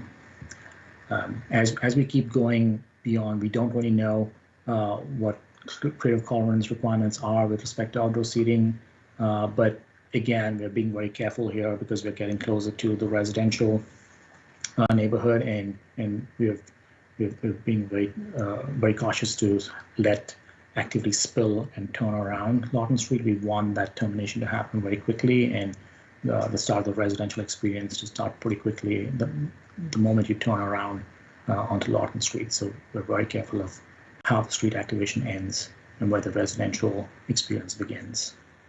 Next, please. Thank you. Just a little bit, I think you've seen these diagrams before. There's around an acre out of a 3-acre site that is open space. 2/3 of it is in the elevated courtyard that is private, but 1/3 of it is very well located public space. One is the public plaza. Again, in these calculations, they do not include the clear sidewalk space. They do not include everything that's within our property. It's really just we have kind of limited it to just the very defined edges. So really, in reality, the public plaza has more space than we're showing. Same thing with the public park too, that connects Lawton Street and Park Place. Next, please.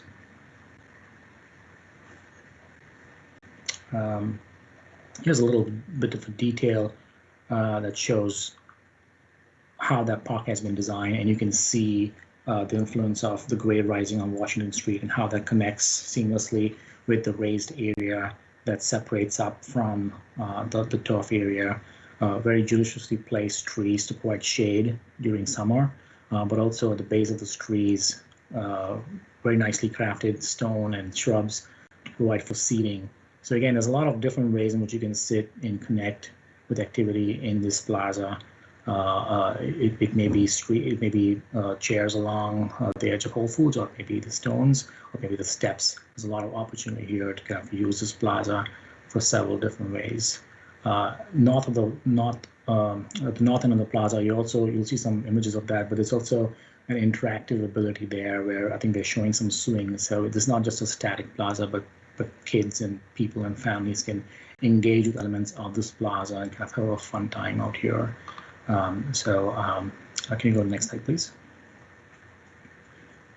Thank you. There's a closer look, and I think you can start to see all these elements in here: the turf area, the brick paved area, and the stone seating, and you can get a sense of how this place has been crafted. Towards the back end of this view, you start to see some of the swings that we talked about, and I think there's a closer view in the next slide. There you go. You can see that kind of it's elevated, gives you a great view of the whole plaza when you're sitting there and swinging along, or spending time with the family or the couple. And there's a lot of opportunities there to enjoy this plaza. But pay attention to the left where you see that person walking. That's kind of that elevated link that communicates between Washington Street and the mezzanine. Again, that's elevated, so it's really a nice gallery, kind of like cascading gallery like feel for the plaza. a lot of opportunities to enjoy the plaza. Next, please. Here's a quick view of what the linear park will look like. It's really a simple path that kind of meanders through. There's a considerable amount of grade that we have to traverse. I think we're going almost 8 or 10 feet from Lawton Street up to Park Place. We're doing that gradually so you don't feel that. A lot of the trees along this edge may actually be the existing trees that will be preserved and will be complemented with new plantings. I think we have a view on the next page that will give you a sense of what that walk would look like. Thank you. You're kind of standing at the end of the transformers on the left, and then the whole park kind of opens up. And we've kind of actually taken out, we're not showing a whole lot of the trees out here because the moment you do that, you just can't see anything. But it's going to be a really well, very green a space back here. One other thing is because of the massing stepping away from this, I think that's going to really help sunlight get in here. The whole project isn't exactly north-south, it's a little northeast-ish, so there's going to be good sunlight, especially morning sun, that will come in here, and this is kind of showing you that morning light filter into the park. Next, please. A little bit more about signage and lighting. Signage and lighting, very simple. All the green signs are signs that Whole Foods has requested. They want a sign over their entrances on Broad Street and Washington Street so people know that's the entrance. And then there are some signs higher up on the garage screening, so automobile drivers, or if you're arriving from Washington Street or Broad Street, you can see that, oh, that's where the Whole Foods is. The yellow signs belong to the residential building. There's blade signs, one on Broad Street, another one on Washington Street, and then of course a sign on top of the residential lobby. Public parking signs, garage entry signs on top of the garage entrances. Retail and Creative Cauldron will also have their own signage. A lot of that is, again, all located at the retail level, with the exception of blade signs that will be on the residential building above. Next, please. The diagram at the top shows what happens along Washington Street. Again, very similar to Broad Street. There is one vertical blade sign for the residential building, and then I think the rest of the signs are belonging to Whole Foods. Park Place, really, it's really that corner of Park Place where we have the garage entrance and the lobby that gets you up from the parking to Park Place. Just information about that. It needs to be conveyed at this corner so everybody knows where to enter the parking and where to step out from the parking. Next, please. This brings us to lighting. We've tried to be very judicious with the lighting. It's a residential building. We have a lot of interesting architectural elements that we think we can highlight. We've done so by providing downlights. Most of these downlights are going to be under cornices or kind of horizontal projections. Again, we're all trying to work with the idea of not having too much light spillage and lighting only what you need to light, and not just have light pollution spread from the project. So what you're seeing here is clearly the garage screening is a perfect place to kind of light and highlight Whole Foods during the night. Lighting along the canopy is another way of also creating a very nice streetscape atmosphere. There's opportunity to kind of light the fifth level residential amenity where we saw the trellises that can be very softly lit. And also we're looking at kind of wall washing from the cornice that is about the transition from brick to fiber cement board. We can wall wash the brick and really get the texture out of the brick at the corner of Broad and Washington. I think all of that would really look very, very nice and very tasteful at this corner. Obviously, the residential lobby is going to have some kind of interesting light to kind of highlight the architecture there. And ultimately, I think there's going to be some lighting for Creative Cauldron, for their marquee, and for their canopy. Next, please. The diagram on the top is showing you what happens as that lighting turns a corner on Washington Street. You see the garage screening continuing to be lit and continuing to light the cornices for Whole Foods. The linear wall wash at the intersection of the level 4 and level 5 that will wash that entire brick architecture. And then ultimately that level 5 sky amenity trellis will be softly lit to again accentuate that corner. And in the diagram below, again, it's a residential street, and it is all we need to do is just highlight the canopy that is the entrance for the parking to Whole Foods and the rest of the public parking, as well as the entry point for taking vertical circulation down to the parking. Next, please. It's hard to understand what those lighting opportunity look like, so we thought we'd put together some images that help describe that. On the left, where you see the Nike swoosh, that's kind of like what you could see the garage screening billed as. Again, it's downlights that are at the bottom of the cornice that will kind of shed light on the screening and kind of highlight the screening. The image in the middle, again, is showing a linear kind of wall light that would be perfect for highlighting architectural elements like the residential lobby. The top right is showing you how softly that trellis could be lit. And then the bottom right image is showing you that wall wash that we're talking about, the downlight wall wash that will start to highlight the texture of the brick, as you can see in that image. It really just gives for a very rich look. Next, please. Here's some examples for the lighting in the plaza and the park. There's a lot of opportunities for string lights that really give that festive appearance. You're seeing post-op lights again. They direct the light downwards and do not let the light spill into the atmosphere. So again, very concentrated, not garish, not very loud. It just lights what it wants to light. Lighting for the passageway, lighting for the trees. I think all that will go a long way towards creating a really nice high-end kind of feel when you're walking through the Thruway Park or through the plaza. Next, please. I think that brings us to the last slides. Again, just rounding up a lot of the positives for Falls Church. We think there's this great opportunity here to connect with the rest of the city and the rest of the community with the program and the planning and the Corner Plaza Park. There's a great permanent home for Creative Cauldron here, which we're really excited about. This, after all, is the Arts and Entertainment District, and we're very, very excited to see Whole Foods come to Falls Church and anchor this corner and anchor this plaza. I think they are kind of the best complementary grocery use that you could get to anchor such a position. We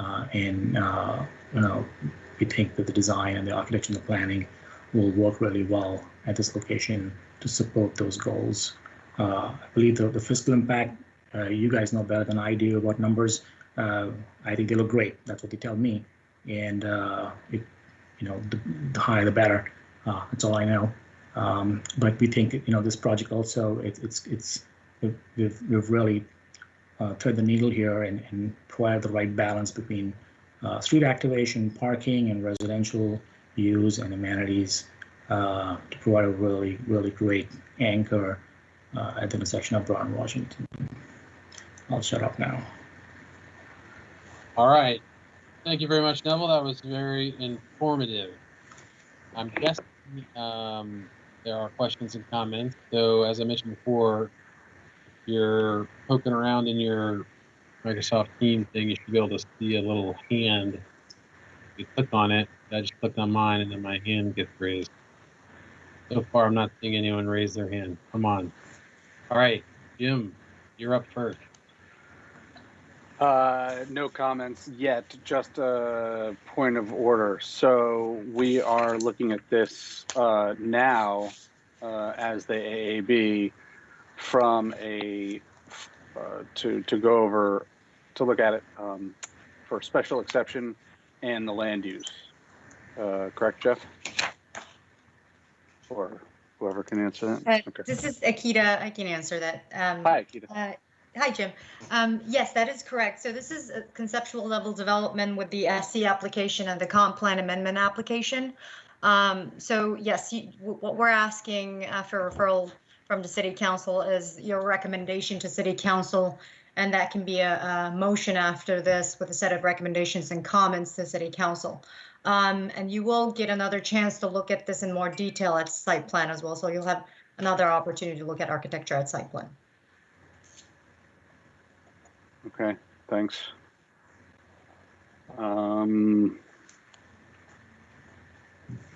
So Sharon just spoke up via chat. Go through the perspectives.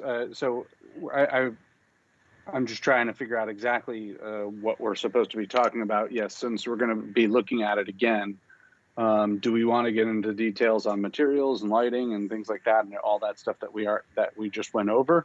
And thank you, by the way, Neville. That was an excellent presentation. It was a really good look at the project. So thank you for that. Pleasure was mine. And so is that what we want to do here? Just kind of go over the perspectives and just talk about massing, materials, overall piece. I'm just trying to frame up our conversation so we don't get into stuff that we're not really supposed to be talking about yet. Thoughts, comments?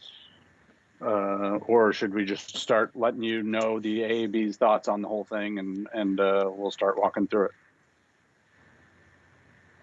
My quick thought is the kind of stuff that you cover at site plan. Let's not get into those details tonight because we'll be here all night. But right.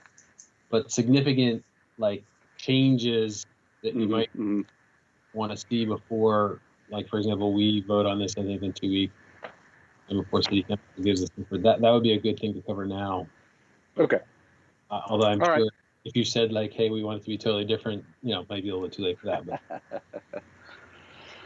No. So let me open it up. Why don't we? Yeah, Sharon, I think your suggestion is pretty good. It's just a good way to start. So why don't we start at the perspective that we're seeing here, the view from across from George Mason over there. And I'll kick it off, I guess. So my only comments here, I mean, I definitely appreciate a lot of, I appreciate how far along this project has come. I think it's tremendously beneficial differences from what was shown before. So overall, I personally think it's a really well thought out and so far executed design. Some of the finer points. I like the idea of this square here. I always would love to see more space, but I understand financial constraints and everything to development. Also, I just worry about spaces being being too taken up with hard set features. So it might be something where you want to make it a little more flexible and adaptable to actual uses. We see too many of the little plazas with too many things, and you can't put a band in there or something like that, or a mini farmer's market. So just something to be aware of there. The residential side facing Washington Street there, that's quite the slab. And that's going to be quite visible coming down Broad Street in that direction. You've done a really good job with, I think, materials differences, the kind of cutout balconies, things like that elsewhere. And on the corner there, you have that. If there was anything you could do along that kind of main slab of residential there to just give it some feature, something a little more attractive, because again, that's a very visible facade coming down Broad Street. Like if you're sitting at 4Ps, you're looking up at that. The other thing that I'd talk about here would be, actually, that's all I've got for this particular perspective. So I'll open it up. Sharon, did you have anything on this part? I see your hand is raised. You know I do. I always have something. So I do want to say thank you to the Planning Commission for our liaisons for setting up this joint work session. I think we can help kind of consolidate comments when we talk about stuff together so that we don't give the applicant like disparate direction or disparate recommendations or comments, right? So I think it's good to have this kind of forum. So I appreciate everybody's time to make this work. And I also want to thank you for all of the perspective and the thought with regards to lighting concepts and things like that. I think at this stage, that's something that we all want to be talking about, just to make sure that the project doesn't get too far and we're not, overlighting the sky or doing something that is a surprise to everybody later. So I do appreciate you taking the time to kind of look at that conceptually and present that to us. So with that being said, this corner, I do like the idea of the plaza. And I think it could be a really fun space. I like how you've got a lot of the softer features in there. The one thing I do get concerned about is, is just the amount of hard surfaces. That is a lot of traffic going through that intersection. So I think it's really hard. It wouldn't be really hard to have a performance there. And because I just don't see how you would be able to drown out the traffic because it is pretty much in that zone. But at the same time, it's kind of the only place that I see that you can put that kind of a space. So I think along the north side of that, the way that you've broken up that plane where the building massing and the podium meets that park, you've got the swings and you have that stair that comes up from Washington. That kind of gives you a nice little undulation for the sound to kind of not bounce directly back into that space. I think what I'm most concerned with is the sound bouncing off the storefront, and it's a tricky balance because you do need kind of visibility for that retail space and for people to kind of want to go in and out of that space. But I think maybe there's something that you can investigate that kind of softens that or undulates it somehow to kind of give a place for the sound to kind of bounce and die. I don't know if that surface is enough, but it's just unclear. And I'd like to echo Jim's comment with the elevation of the residential. That rhythm of those windows is so militant, right? And it only happens on this elevation. I think you guys were pretty successful at breaking that up with the punctures and, having that negative space in the elevation versus the regular residential windows. I would just like to see maybe develop with the proportions a little bit more to kind of soften that militant marching of those windows. I think that might help break down that wall feeling that Jim was talking about. And I do have a question about the slats where it's the screen where the Whole Foods signage is located, but it's also screening the garage. How deep or thick are those slats? So is it deep enough that it would cast shadows in on itself so you wouldn't really see the cars, or is it super flat? No, it'll be at least, I think, 4 or 5 inches, depending on the product that we use. Right now, again, there's a lot of study to be done there. It could be horizontal, it could be angled a little bit. The thing is, the moment you angle it, and when you're walking down here, you can see through into it. So I think right now, as model, we like the way where it's horizontal, and then that also catches light very well. But I think when you're walking down the street there, I think because it's horizontal and it's deep enough, you probably shouldn't be able to see through. Yeah, I mean, again, that's details that we can keep working on. But yeah, the idea is when you're walking by Broad Street, we don't really want you to see beyond what's there. Right, and to see up to the underside of that slab, because you're going to have a lot of plumbing and other equipment underneath that slab that's serving the building above, and so I don't think we want to see that. Yeah, and I think one good thing is, and I forgot to mention a lot of things, but you'll notice that the buildings have been pulled back from, especially this corner, and then the plumbing is going to be further pulled back because bathrooms are usually closer to the corridors. So, but actually that's a good point. You don't want to really see the ceiling of this roof because it's not necessarily going to be pretty. It's just a concrete building. And I think that the screening, it just can't be visually attractive from far. I think, it needs to do its job and actually screen. So I think that's all very good points and a lot of details that, I think we're aware of and we're excited to detail eventually. Good stuff. And then I do have another couple questions just globally over the roof, like where, I'm sure you're developing conceptual plans about where you're placing equipment, how that's being screened, because there are higher areas that you will see on approach to this intersection. So. Absolutely. Yeah. Okay, thanks. Okay. Before we move on from this, Albert Petici, any thoughts, comments on this part? No comments at the moment. Okay. And Mr. Osborne.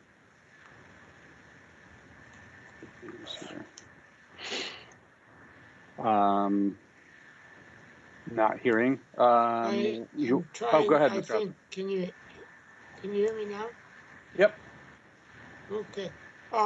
Yeah, I really like the fact that this doesn't go all the way to the corner of the intersection. It's just so much better than a lot of other things around. But there are a lot of little things that, like Jim mentioned, with the and Sharon also with the Washington Street elevation could be massaged a little bit, I think. One kind of question that's not so much architectural, but it just as a planning thing, is the thought that the parking on the roof will just be for the grocery store and the Creative Cauldron, or is it because it just with there only being two entrances to this complex, and is it what's the plan for that? Is it far as like if somebody's going to go to Whole Foods, do they have to go up to the third floor before they find a parking spot? Or Yeah, I mean, you can park anywhere you like. We expect a lot of the Whole Foods customers to find their way to that the highest level of parking, either from Park Place, or you can see the blue line here. You can follow the blue line on this plan, and you can take the ramp, and that eventually takes you straight up to the Whole Foods parking level. I believe, I'm not exactly sure of the operation, but I believe anybody can park there. It is gated. There's a portion that's gated. And if you go to the level 4 plan, I can show you where the gates are. Anybody can park there, but if you go to Whole Foods, you can get your parking validated. Again, I don't know how this is operationally going to play out, but that's usually what, when you go to Whole Foods, that's usually what happens. So if you go to the level above, this level, you can see just where you see that orange human character, and then you see that there's gates. Well, the other one, sorry. Yeah, there's gates there. So if you're coming up from Broad Street, you kind of come, you do a little round, and then there's a gate. You take a ticket, and then you go up the ramp, and then you go to the next level. There you go, and then you see the ramp at the top right corner. So that's one way of getting in from Broad Street. If you come from Park Place, you can just, from the Park Place entrance, you can head straight, and then just where the city lot meets the property along Broad Street, there's another set of gates there. And again, you can take a ticket there, and then you can enter basically what's 210 spaces. You can park there. And I think one of the things that we're very focused on is the wayfinding and signage for the project, both external, particularly letting people know where the public parking spaces are within the garage, but then also internal to the garage, making sure we've got really good wayfinding so that people understand exactly, if they're going to Whole Foods, there'll be a clear path for them once they enter the garage to know exactly where they need to go to park to get to Whole Foods. And the same thing for the dedicated public parking spaces and also the shared retail parking spaces. So it's something we've thought about a lot and that we've incorporated into the parking plan that we've put forth to the city. Okay. But basically, I think it's really headed in the right direction. All right. Thank you. So if we want to maybe just, and we'll try to be as expedient as possible on this, continue down Broad Street. So we'll work maybe counterclockwise. So if we could go. Page 18, I think, will start to show you more of Broad Street. And hey, Jim, this is actually our last crack at this before we have to vote next time. So if there are any planning commissioners that on that front corner, now would be a good time. And while you guys are thinking about that and thinking about clicking on your hand, I have two quick comments on that front corner, both related to the park a little bit. I like the stairs up to the mezzanine off of Washington. That's cool. But for people who cannot use stairs, hopefully they will know how to get up to that cool spot and not just be stuck on the sidewalk wishing they could get up there. I assume they have to go around to the Broad Street entrance, but I think that'll be important. I know up at the site at the high school, we've spent a lot of time talking about how to make sure that people that can't use stairs can enjoy the site. And then similarly, if you can't use stairs, I think we just got to make sure the ability to get from the lower level of that park to the upper level of that park is not hard. Like you don't have to squeeze behind a bus stop between a trash can or something like that. Like if you're in a wheelchair or a stroller or something, you'd have relatively easy access to both halves of that park. Those are my only two comments. And then you can go. Yeah, I can talk about ADA access very quickly. If you're coming here, either coming here by bus, you're either being dropped, for which there are some laybys that you're seeing on Broad Street, or you're driving yourself, or you've been driven and you're parking in the project. If you're coming by bus, or if you're being dropped, we have a 10-foot clear pedestrian pathway that is not obstructed by outdoor seating or not obstructed by street furniture that will connect you to both those entrances on Broad Street or the Plaza entrance from Washington Street. So there's a lot of ways in which you can, again, like I said, Whole Foods allows several points of connection to the street. That really helps. So if you're from the neighborhood and you're just coming by wheelchair, you can just get into the one that's closest to you. If you're driving here, there are ADA spaces shown at the Broad Street level. Once you park there, you can just get straight to the Broad Street sidewalk. Or you can park up here, like on this screen, you're seeing there's ADA spaces huddled to the bottom left corner. And then you can enter the vestibule. You can take elevators straight down to the mezzanine level or the street level. So that vertical circulation will help communicate to all those levels. And then also, like if you're, again, this is not about Whole Foods necessarily, but if you're parking and trying to go to Park Washington Condo or State Theater or Claire and Don's, there are some ADA spaces shown huddled around that entrance along Park Place. So we've kind of spread them around because we know users are going to use it, and it makes, if you show it in a convenient location, people will use it. There's no point of just wasting that space somewhere in some corner where no one's going to go. So there's a lot of opportunities to access different parts of this project, except for that one stair connection to the mezzanine that we couldn't solve that one. Yeah, which I understand, and that's where I wouldn't want to get rid of that cool feature. But part of it may just be wayfinding. Let's say you're just cruising down Washington towards Broad in your wheelchair with your buddies, or even with by yourself, and you see some people run up those stairs, that mezzanine. As long as from that spot it's clear to you how to get up there in your wheelchair, I think that would be important. It sounds like there's lots of ways to get up there. Just make sure it's not like, I don't know if I can even get up. Absolutely. All right, Russ, you had a couple questions? Looking for that mute button. Come on, there you go. Yeah, I found it. It's not any questions. I just wanted to, since we're all here discussing it, I brought this up during the last time we saw this. I just wanted to mirror the comments that Jim and Sharon said. about that the window pattern on North Washington Street. There's no, it's one section where there's no balconies. There's some that are forward facing, but it's just, I think that particular elevation on that main street just needs a little bit of breakup. You know, obviously it's got the spacing part. You know, one part is, you know, a little bit further east than the other, but I just think that view is just a little bit too harsh, and I just wanted to mirror those comments. But I also say I really love the plaza and the access that provides at that corner. So there's a lot to like here. At one elevation, though, is something I think I'd like to. That's all. Just wanted to weigh in quickly on that. And then I guess we have Daniel. You're yeah. up. I just wanted to mention one thing. I'm probably just being a little sensitive, but because I've been helping my dad and whatnot after he was discharged. But when I think about the swinging seats, I just wanted to comment, you know, make sure that they are, you know, not too deep, you know, that they aren't too wobbly, if you know what I'm saying. They're more of a stout kind, because I could imagine, you know, it could be kind of hard getting up off of one of those if you're somebody who has issues, you know.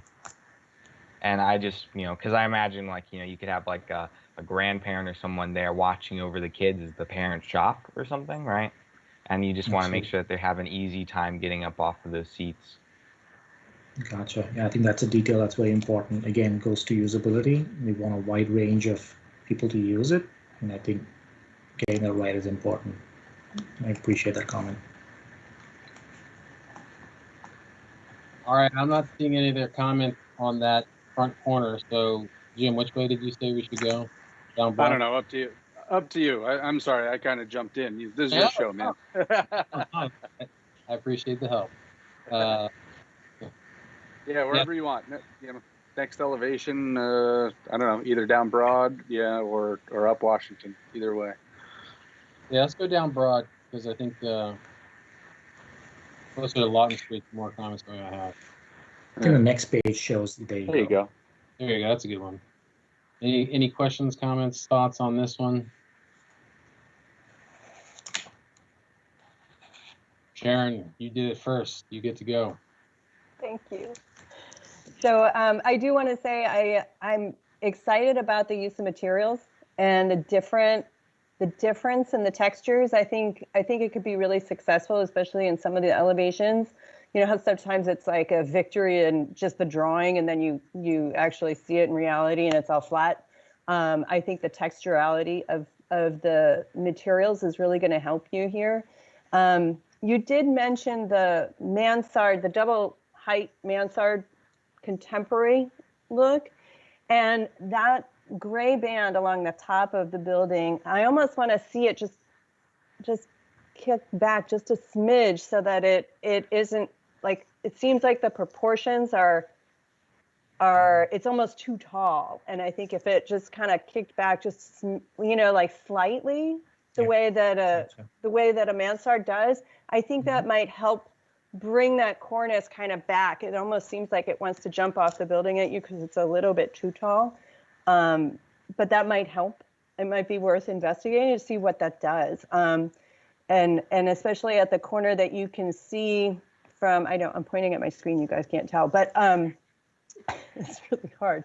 So over that Broad and Washington sign that kind of faces Washington intersection where that mansard is, there's another perspective that you really see that edge being so hard, and it no longer is a mansard from the west elevation, right? Like it looks like something different. So I don't know how you would kind of help make that whole thing read as one kind of mansard type thing. It's worth looking at the proportions of it and looking at what angle if it's gonna help it or hinder it. But I feel like that height of that just seems a little bit out of proportion. So it might be good to kind of study that a little bit more.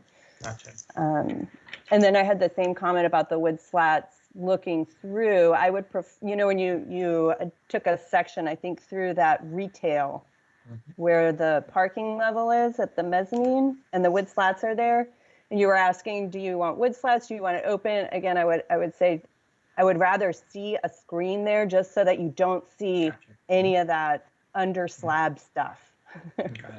So,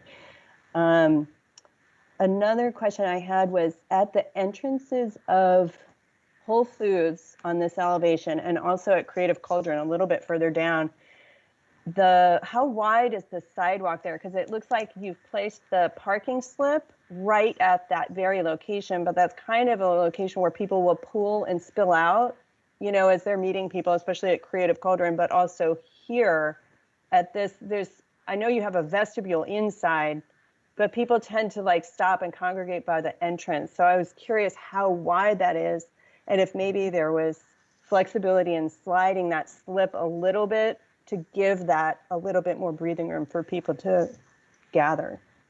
Gotcha. I think we can take a look at it. I can't remember where exactly how it aligns with the plan. I would like to think it's not getting pinched, but again, I think that's a good comment. We can take a look at it and see if there's any adjustment there. There's a lot of factors there between planting, streetscape guidelines that kind of drop those laybys where they are. But I think that's a very good point. I think we can see how they impact the entrances or not. But generally, everything that is shown, like there is always going to be a 10-foot clear pedestrian path between the planting and between outdoor, whatever outdoor seating you saw today or whatever outdoor seating fence you saw today. There is a clear 10-foot clear pedestrian walkway, which we are hoping, you know, proves sufficient. It's still tight, but we're hoping that that works. Okay. All right, thank you.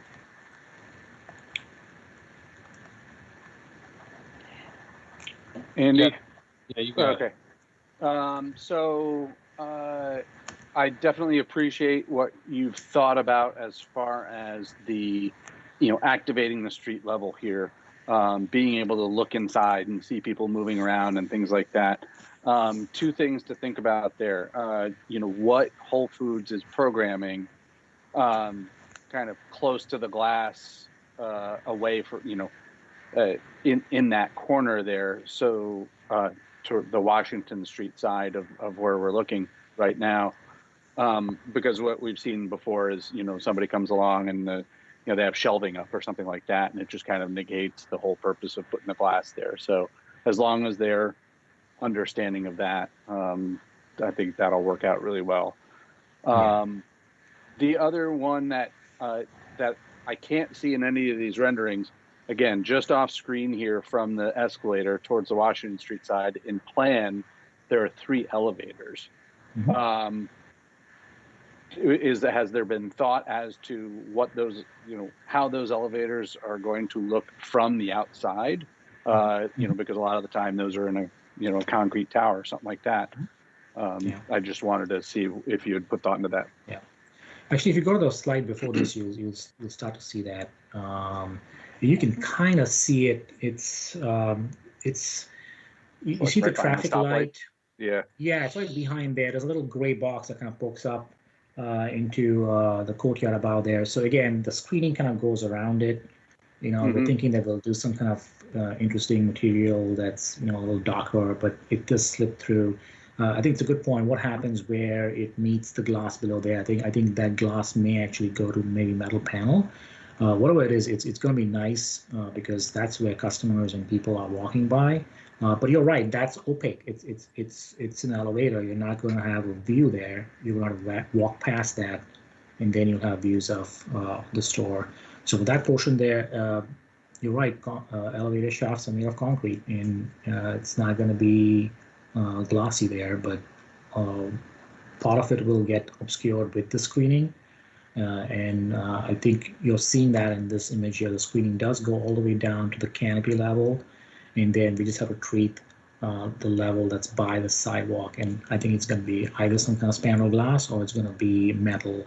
I don't think we've reached that kind of detail yet, but that's a good point. Okay. Yeah, and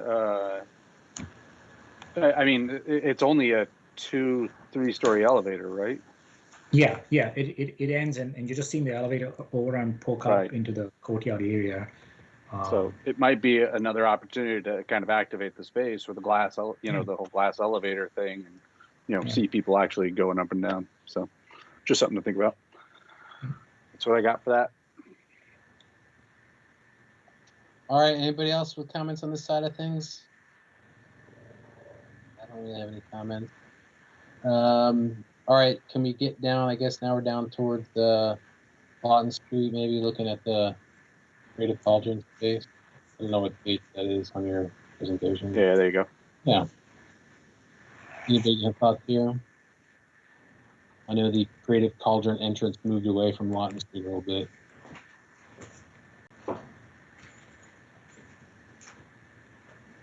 Oh. You can hear There it. you go. All right. All right, and then from up Lawton Street, like in the houses across the street, looking at it, any thoughts here? Yeah, I do. All right. Go for it.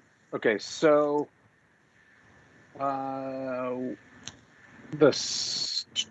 so here you have this this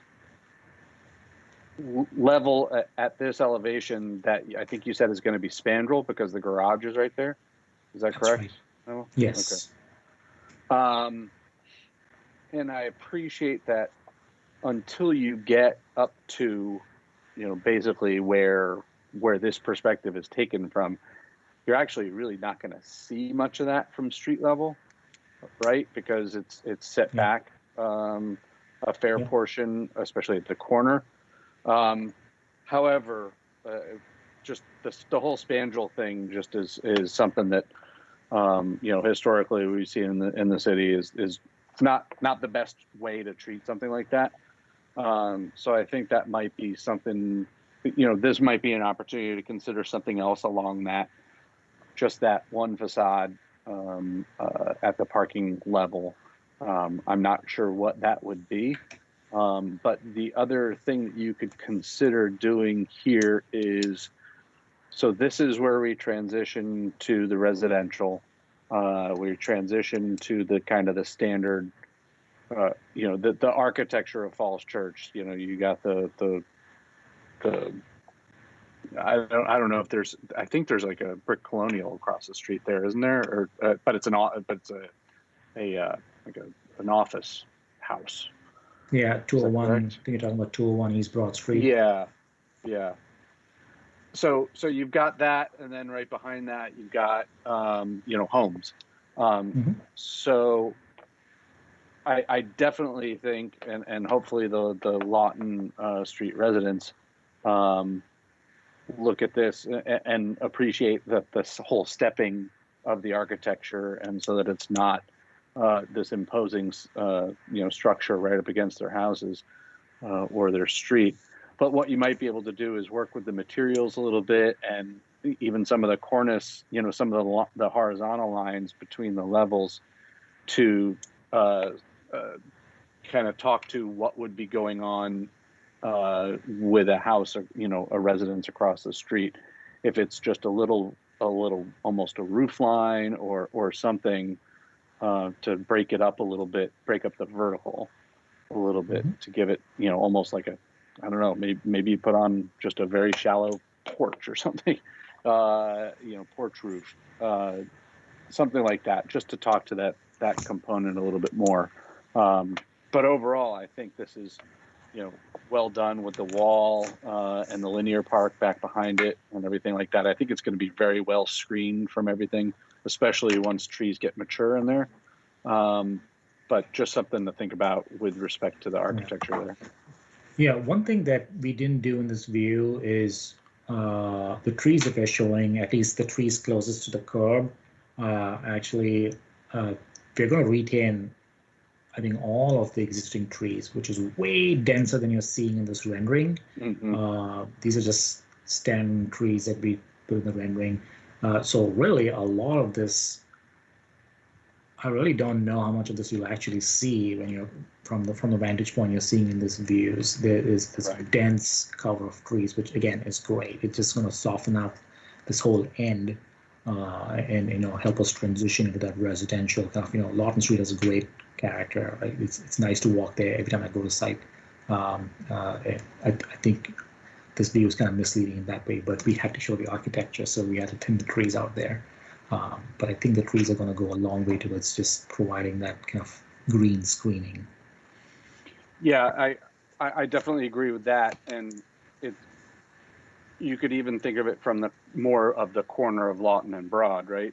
So you're coming down Broad, and what are you seeing from there? So that might be more of the where to take that perspective and look at it from there. So I'll stop there and leave it to others. Oh, actually, I'm sorry, before I go on. So the materials there on this Lawton Street facade, of those 3 levels, is that is that metal cladding that you were talking about? Is that? No, there's brick and stone on the base, and then there's the stair tower that you're seeing is brick, and then a lot of this out here is cement fiber borne batten. Okay. Yeah. Okay. Yeah, I mean that. So again, just to talk to the neighborhood, that you're transitioning from, it might be something to consider. Just some alternative materials there. I'm not going to say Falls Church brick because that's not what we all want. But something to think about there, and especially something that works with the pieces right next to it on Broad, once you get past Creative Cauldron. So just something to think about there. Gotcha. All right, you got a couple comments? Yeah, just real quick. I do like the way that you stepped it back and you've changed how it kind of addresses the neighborhood. I do have, and I echo Jim's comments about all the, too much of the same material there. I don't know what the solution is though. I do like the fact that you've put that stone plinth and you're kind of wrapping that back. But I do have a question. As you go back toward that linear park, and you see the stone, it kind of goes up and it looks like it's a wall for the courtyard upstairs. What is that material as it wraps back? Is that corrugated steel, or is that, what is that material that it almost looks like the stone ends and it's metal? You're right. The stone from the left, it kind of goes, and then at that corner piece kind of rises up, turns the corner, and then it comes down. Again, just to kind of break that horizontal line.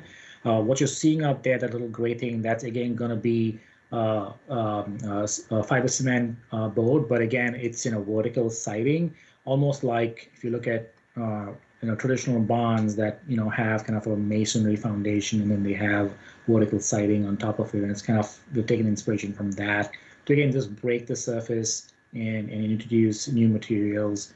So along that park, you're seeing stone, you're seeing fiber cement, you're seeing the 5-story residential coming down, that's brick.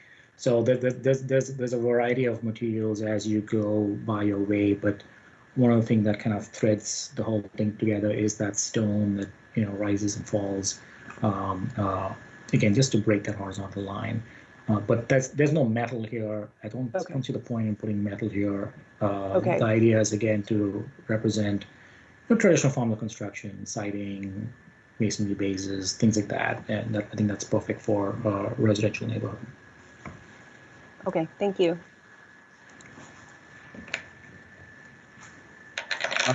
Any other comments on this side of things? Again, I just want to say one thing. I just want to thank our neighbors for bringing us back to the step, because we thought it would be better to just have, the parking level podium kind of continue 25 feet and then the building rise up, and they don't really like it, and they kind of like the 2018 step back, and we tried it again, and we like it, and so thank you to the neighbors for getting us back here. Definitely seeing how that interaction has kind of helped mask this corner. Yeah, that's good to hear that the neighbors have helped make it a little bit better. Yeah. From here, I can't remember if you had an elevation of the backside with the little linear park, or if you just had a vertical, bird's eye view, but maybe talk about that side if anyone has any comments about that park or anything on the back side. No. Karen? Sorry, guys. No. So I do have a few concerns just about the delicate balance of lighting back there, especially in the wintertime. I saw in your concept lighting, you had a lot of different ideas, and it looked like, you know, up there, because you were talking about different areas of the project that would be lit certain ways. But for that back area, are you just planning to light the plants? And I just want you to think about dark spots when you do that, because I know we want to be sensitive to the neighbors. But I also, that's a really long stretch for something nefarious to happen. Yeah, I think there's a variety of lighting that's been proposed along the park. There are post-op lights. I'm trying to find a view. I think if we could go to slide 50, maybe, you'll see. Thank you so much. Whoever was managing slides, thank you so much. Page 50, 50. There you go. I don't know if it's hard to see, but you'll see along the path on the right side, on the left side, there's post-op lighting that kind of directs the light downwards, in addition to lighting along the pathway and lighting the trees. We don't want to make it too bright, but you're right there. You know, we want to make sure that it's safe and that people can see what's happening back here. So there's that delicate balance. Again, it's detail that we understand. I think we're hearing you loud and clear. Safety of this two-way park is important, especially at night, and they've got to get the lighting right, and I think we'll continue to work towards that. Thank you. All right, this is a good view. Any other comments back here on this view? If not, I say we jump over so that you're looking at it from Park Avenue, like you have your back against the State Theater. That makes sense. I think that's page 33, maybe. Sounds reasonable to me.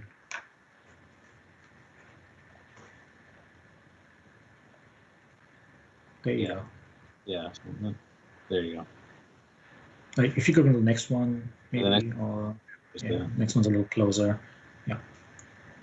All right. So here we're looking at Clarendon's is just out of view on the right. Behind us is the State Theater.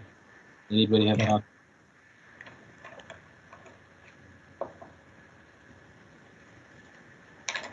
Karen, you got it.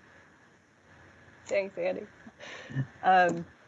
So I actually wanted to say that it's nice to have the contrast in this shot between this architecture style and the rest of the project. But I did want to make mention of the fact that I feel like it's very monochromatic, especially, and then when you just have that one accent, that's a very flat thing. So it's just, it's not really going to give you that depth. So what I was curious about, and since this was spoken about as like work loft, sorry, work from home. Yeah, work from home suites. It might be nice to add like larger windows there to kind of open up that northern side, or maybe open up that corner with some windows to get some north light. I think that would be really a desirable feature for artists or anybody who, you know, or for conferencing or things like that. And I forget what the programmatic floor plan is of those units and if that would work well in that situation, but it might be nice, and that would help break up that corner at least from being more of a cube. Thanks. Jim, you have some thoughts?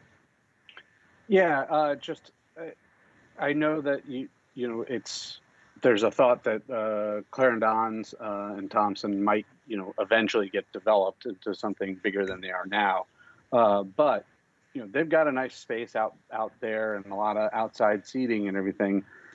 So yeah, you might want to echo Sharon's comments a little bit, do a little something there to acknowledge their back patio area that a lot of people will be looking up from. And it may be as simple as I can't quite gather what's going on, right where it says public parking. So between that and the actual parked cars, I mean, they have those colorful, coverings. It might be an opportunity to just bring one of those down or something like that and make it almost look like there's somebody sitting out there too. So just something there just to complement again. And alternatively, from where you're standing here over your left shoulder, you've got the State Theater. You've got a big brick kind of back of house slab there. Is that something that you actually even maybe want to acknowledge, and do something with here? Maybe like Sharon was saying, to try to break that up a bit, maybe that corner there becomes, this kind of, I don't know, tower kind of thing, or, just it could even be some kind of, asymmetrical element there on the corner just to kind of point to the theater. I don't know. Yeah, acknowledge that corner. That's all. Yeah, gotcha. Yeah, it's a very busy space, especially in the pandemic area. There's a lot of people hanging out in the parking lot. So, this is one thing. So, a little bit more context about what's happening behind Clarendon's and Thompson Italian. So, you see that little gray wall. You see cars about, and you see cars below it. That gray wall is a retaining wall on our property line. There's around 60 feet or so, 60 or 70 feet between the back of Clarendon's, or really it's the front, and that retaining wall. So there's potential for activity there. And then the building that you're seeing about there is pushed another 10 feet. So those cars that you see partially obscured that are higher up, they're basically open to sky there. Again, I think that's going to be very good, because if you park at that level, or you park at the Whole Foods, it's open. You visually see, you can see where Clarendon's is. You're going to see where Park Washington condos are. You're going to see State Theater, and I think that's really going to help visually to connect people who park in this garage, and they're going to know where they need to go if they're going anywhere in the neighborhood.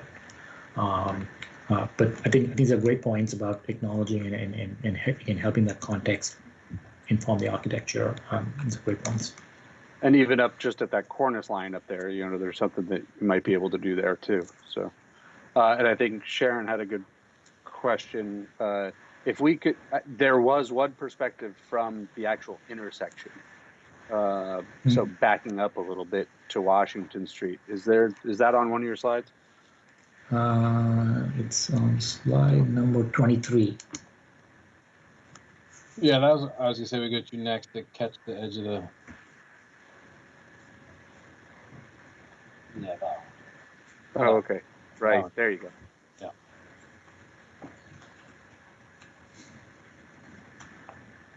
Yeah. Does anyone have any comments about this? This is just pulled back a little bit from we were just talking about the public parking entrance area, but now this includes the apartment and the existing buildings that aren't part of the project. I had a quick comment here. I think I mentioned this last time, whether or not you would figure out, I don't even know if there's any use to it, but pedestrian access between Thompson's Italian and Whole Foods, will that be a solid thing? Yeah. Right now, I don't think any access is provided there. This is different. Yeah, it's something we're looking at. It's something that came up in some of the discussions we've had with Thompson's, and so we're looking at the ability to make that connection there. And part of it is just figuring out how you create a sort of a safe passageway through there, because it is relatively narrow. And then also making sure we're tying into the grades in Thompson's parking lot appropriately and connecting in for them. But it's something we're looking at right now. Cool. Yeah, I just want to. I don't, like I said, I don't know if it's practical or not, but if you're looking at it, that sounds good. Anyone else have comments on this view? You stole my question, Andy. That's what I was going to ask about the alley. Yeah. I do want to say one thing about that. We had that as a connection in 2018, but things were different then. It was also a garage entrance. You could walk into the garage. You could walk up to the plaza. So there was a lot of connection points. There were elevator connection points between the garage and the plaza and Clarendon's. Like it made a lot of sense in 2018. 2020 is different. Again, we'll take a look at it. But it's the back of Thompson Italian. It's the back of Whole Foods. There's no elevator. There's no plaza back there. It's a different context. So with respect to kind of activating that, it's a different scenario today. Fair enough. Mr. Stevens, you've got your hand up.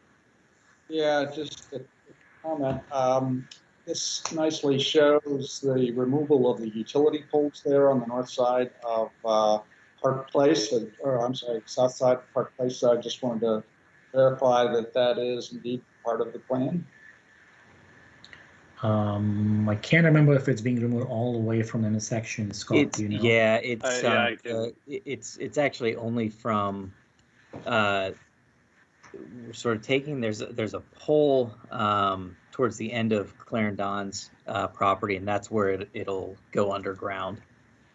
We weren't able to that's sort of the location that we picked, because when you try to underground that, you've got to then go a lot further across Park Place, and so we're trying to sort of underground as much as we can as part of the project. But along the entire frontage that we have on Park Place, it'll all be underground.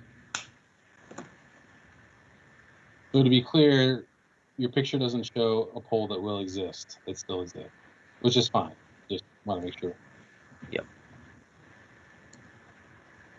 Love telephone poles, I gotta tell you, they're the best.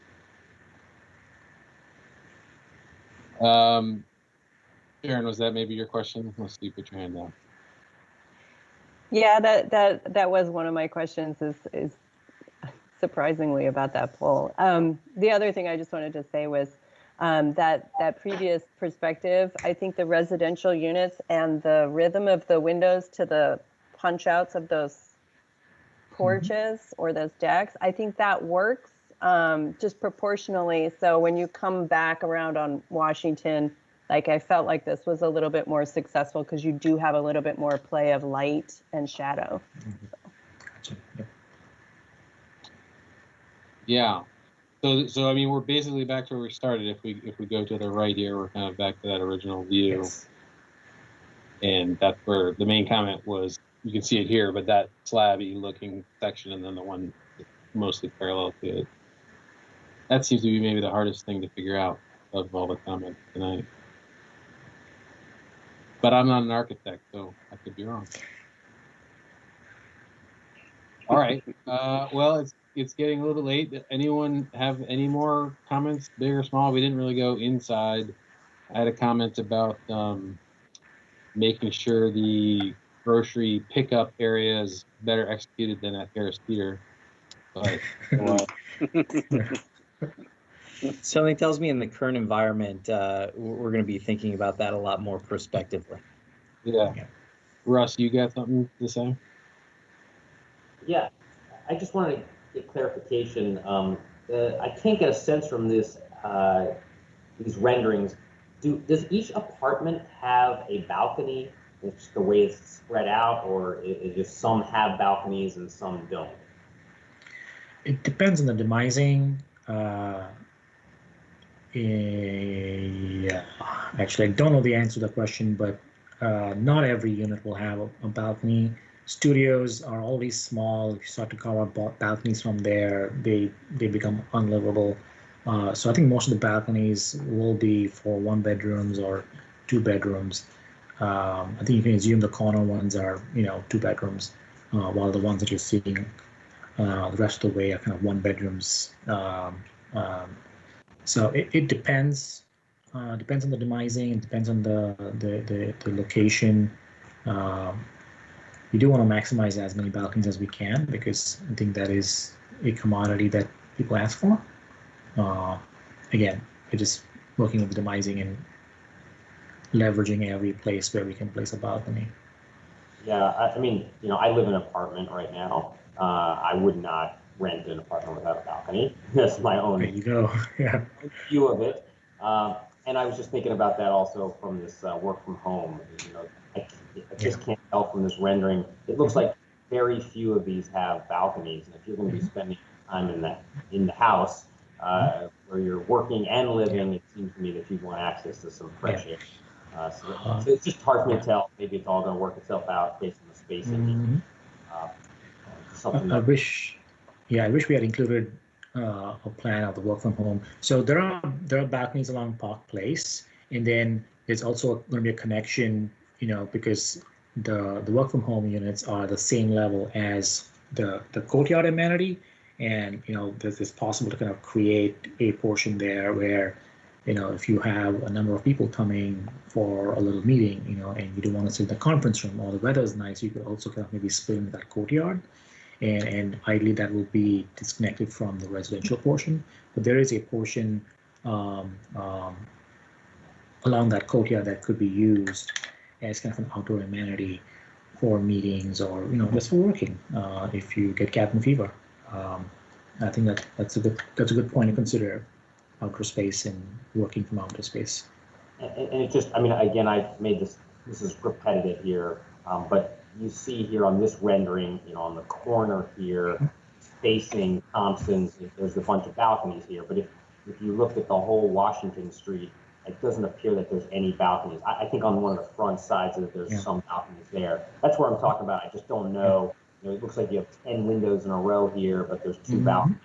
It just feels like this is a place where you can add some breaking up of that, window after window after window. That's all, and it provides amenity that I think is important.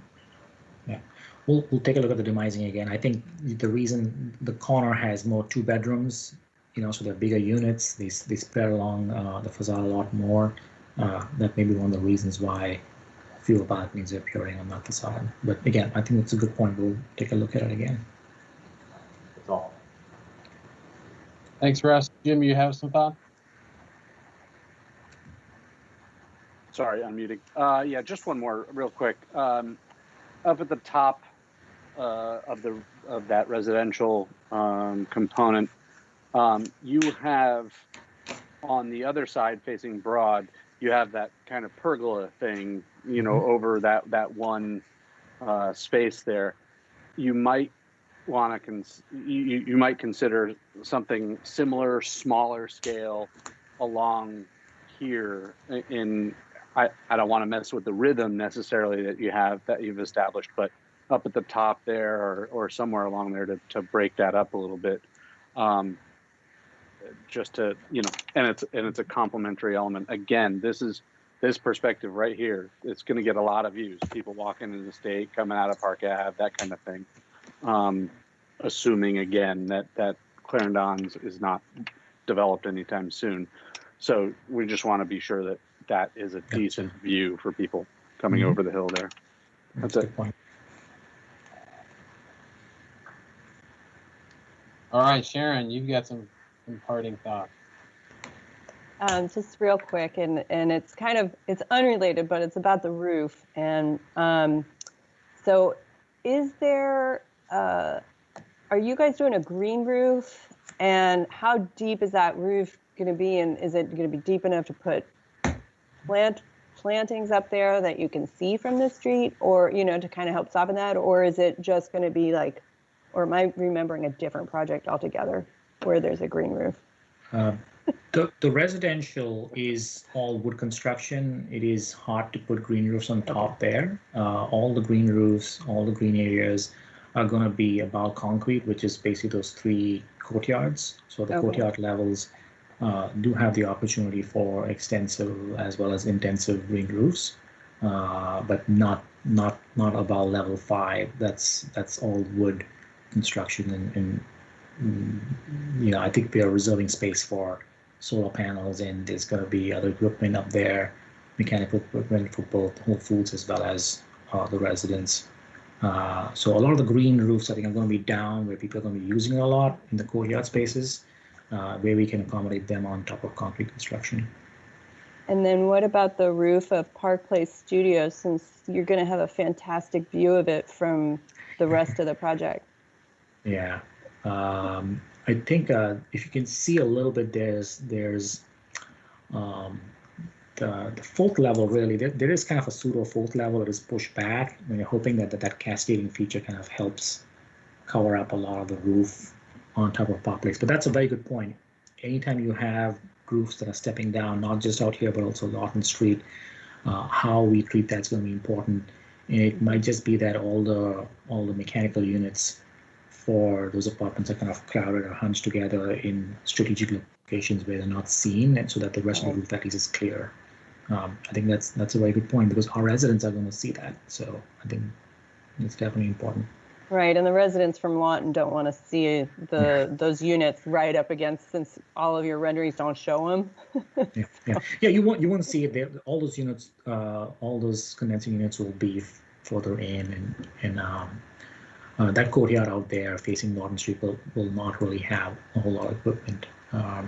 Everything will be up on the top of the roof. So even for the step down portion, we may find a way to kind of cluster all the units higher up as much as possible. Okay. And then you said that this in this elevation with the Park Studios, this how it steps back, is that a screen for the mechanical equipment for that building, or is that like a penthouse kind of rec area? It's like a penthouse rec area. Okay. So from the courtyard, it's actually 4 levels, but from Park Place and from Clarendon, there's 3 levels. So it's actually units and a corridor out there, not just screening. So yeah, right there you'll be challenged because you're going to have equipment on top of that. So yeah, it's just something to think about. Thank you. Thank you. All right. I think we're at the end here, unless anybody has any last minute thoughts, comments, questions. Just real quick, well done. Thank you, Neville and team. Very thorough. Even, you got the lighting, signage, all that stuff already ahead of the game. Well done. Thank you. Yeah, thank you for being thorough with all the perspectives and all the conceptual ideas about how you're approaching signage and lighting. Thank you. Thank you. Oh, and including topography in your perspective. I can't say thank you enough. That was fun. All right. We rearranged our agenda, so we don't really have anything left to do. Jim, does your group need to go off? I don't know if you guys go. We do. All right. Yeah, So Jeff, correct me if I'm wrong, but we need to drop off of this and go back to our other meeting, right? Just to finalize. Okay. Yes. All right. Everybody on the AAB got that? All right. Bye, AAB. So drop back to the original meeting. Thank you, everybody, for doing this. Really appreciate it. Hey, Jeff, it's Akita. I don't think I have the meeting link. Oh. Can you email it? Sorry. I will send it to you, Akita. Okay. Yep. Thanks. All right, and then Paul, Planning Commission. Do we have anything else to do? I think so. I think it might just be some sort of.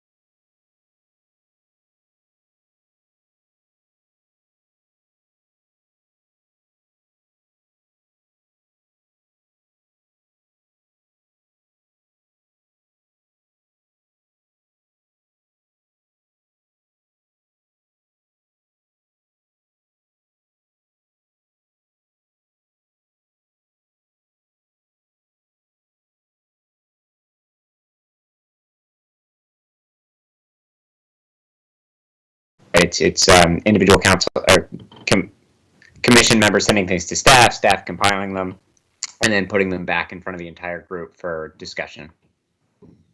Right. Well, any thoughts? I mean, I do think that massing on the one side seems to be something that people care about. Anything else? Anyone else? You guys are so quiet tonight. It's great. Sounds like everything else is perfect, Paul.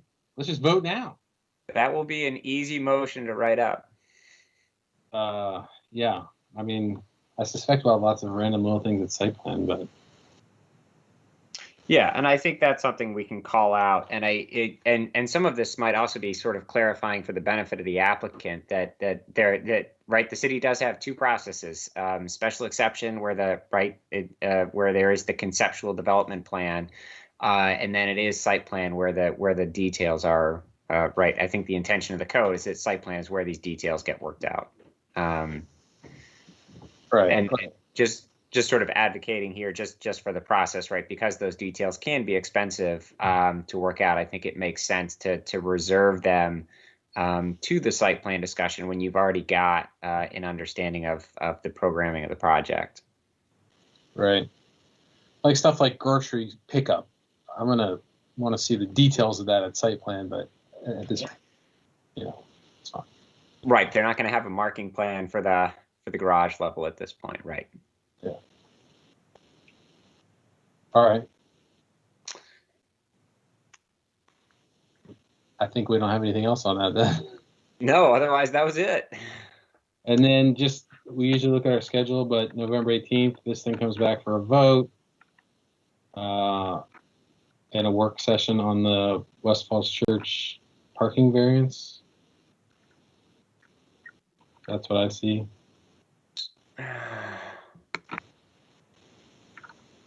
There we go. Yes, thank you for raising that. So yes, as you said, the schedule look ahead scheduled for your recommendation to the council on Broad and Washington, and then the parking variance. This is specific to the West Falls Church project. Sorry for all the acronyms. This is the West Falls Church Special Exception Site Plan and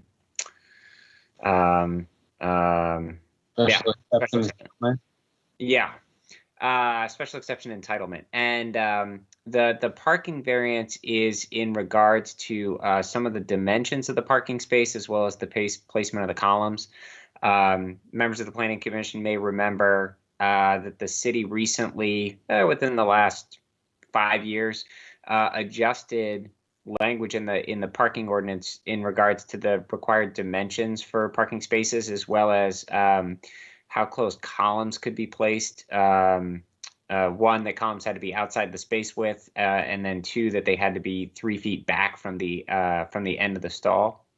And I think the idea was to facilitate folks parking vehicles in and out of the spaces.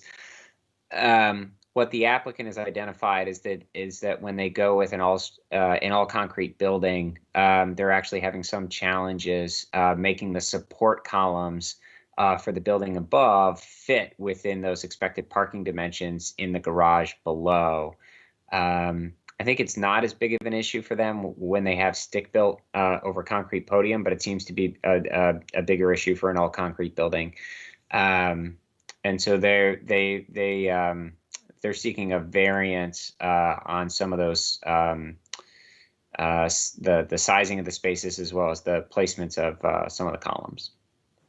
Wow. Some of that came out of the experience at the Spectrum and other places where it's really a problem. I mean, we're not on the BZA, so I guess we'll talk about this later. But I mean, just from what you just explained, I mean, I don't know how that meets the standard for a variance, and I don't know if I would ever support that. But I guess I'm not going to be voting on it on the BZA. I guess we'll just give them our recommendation. But to me, having spots that don't work means people don't use them, and they're problematic. I mean, we all know that. So anyhow, I don't want to get into late, and we don't have to hash that out tonight. But yeah, and I don't mean to advocate for the application, right? There's no staff report, there's no analysis at this point that's being provided. And I think but your point about sort of how are the spaces easy to use, and I think they're going to speak to that in their application about how they're designing the retail spaces where they're expecting people who maybe aren't at the site every day versus say, an office user or a condo owner who maybe is more familiar with the layout of the garage. So, and I think they're going to get into that. Okay. All right. Cool. Anything else? Not for me. Did anyone get elected president yet? Anybody know? I checked a couple times. Not yet. Not yet. Closer, but not yet. Maybe by our next meeting. All right. Well, unless there's anything else, I'm going to go with we're adjourned.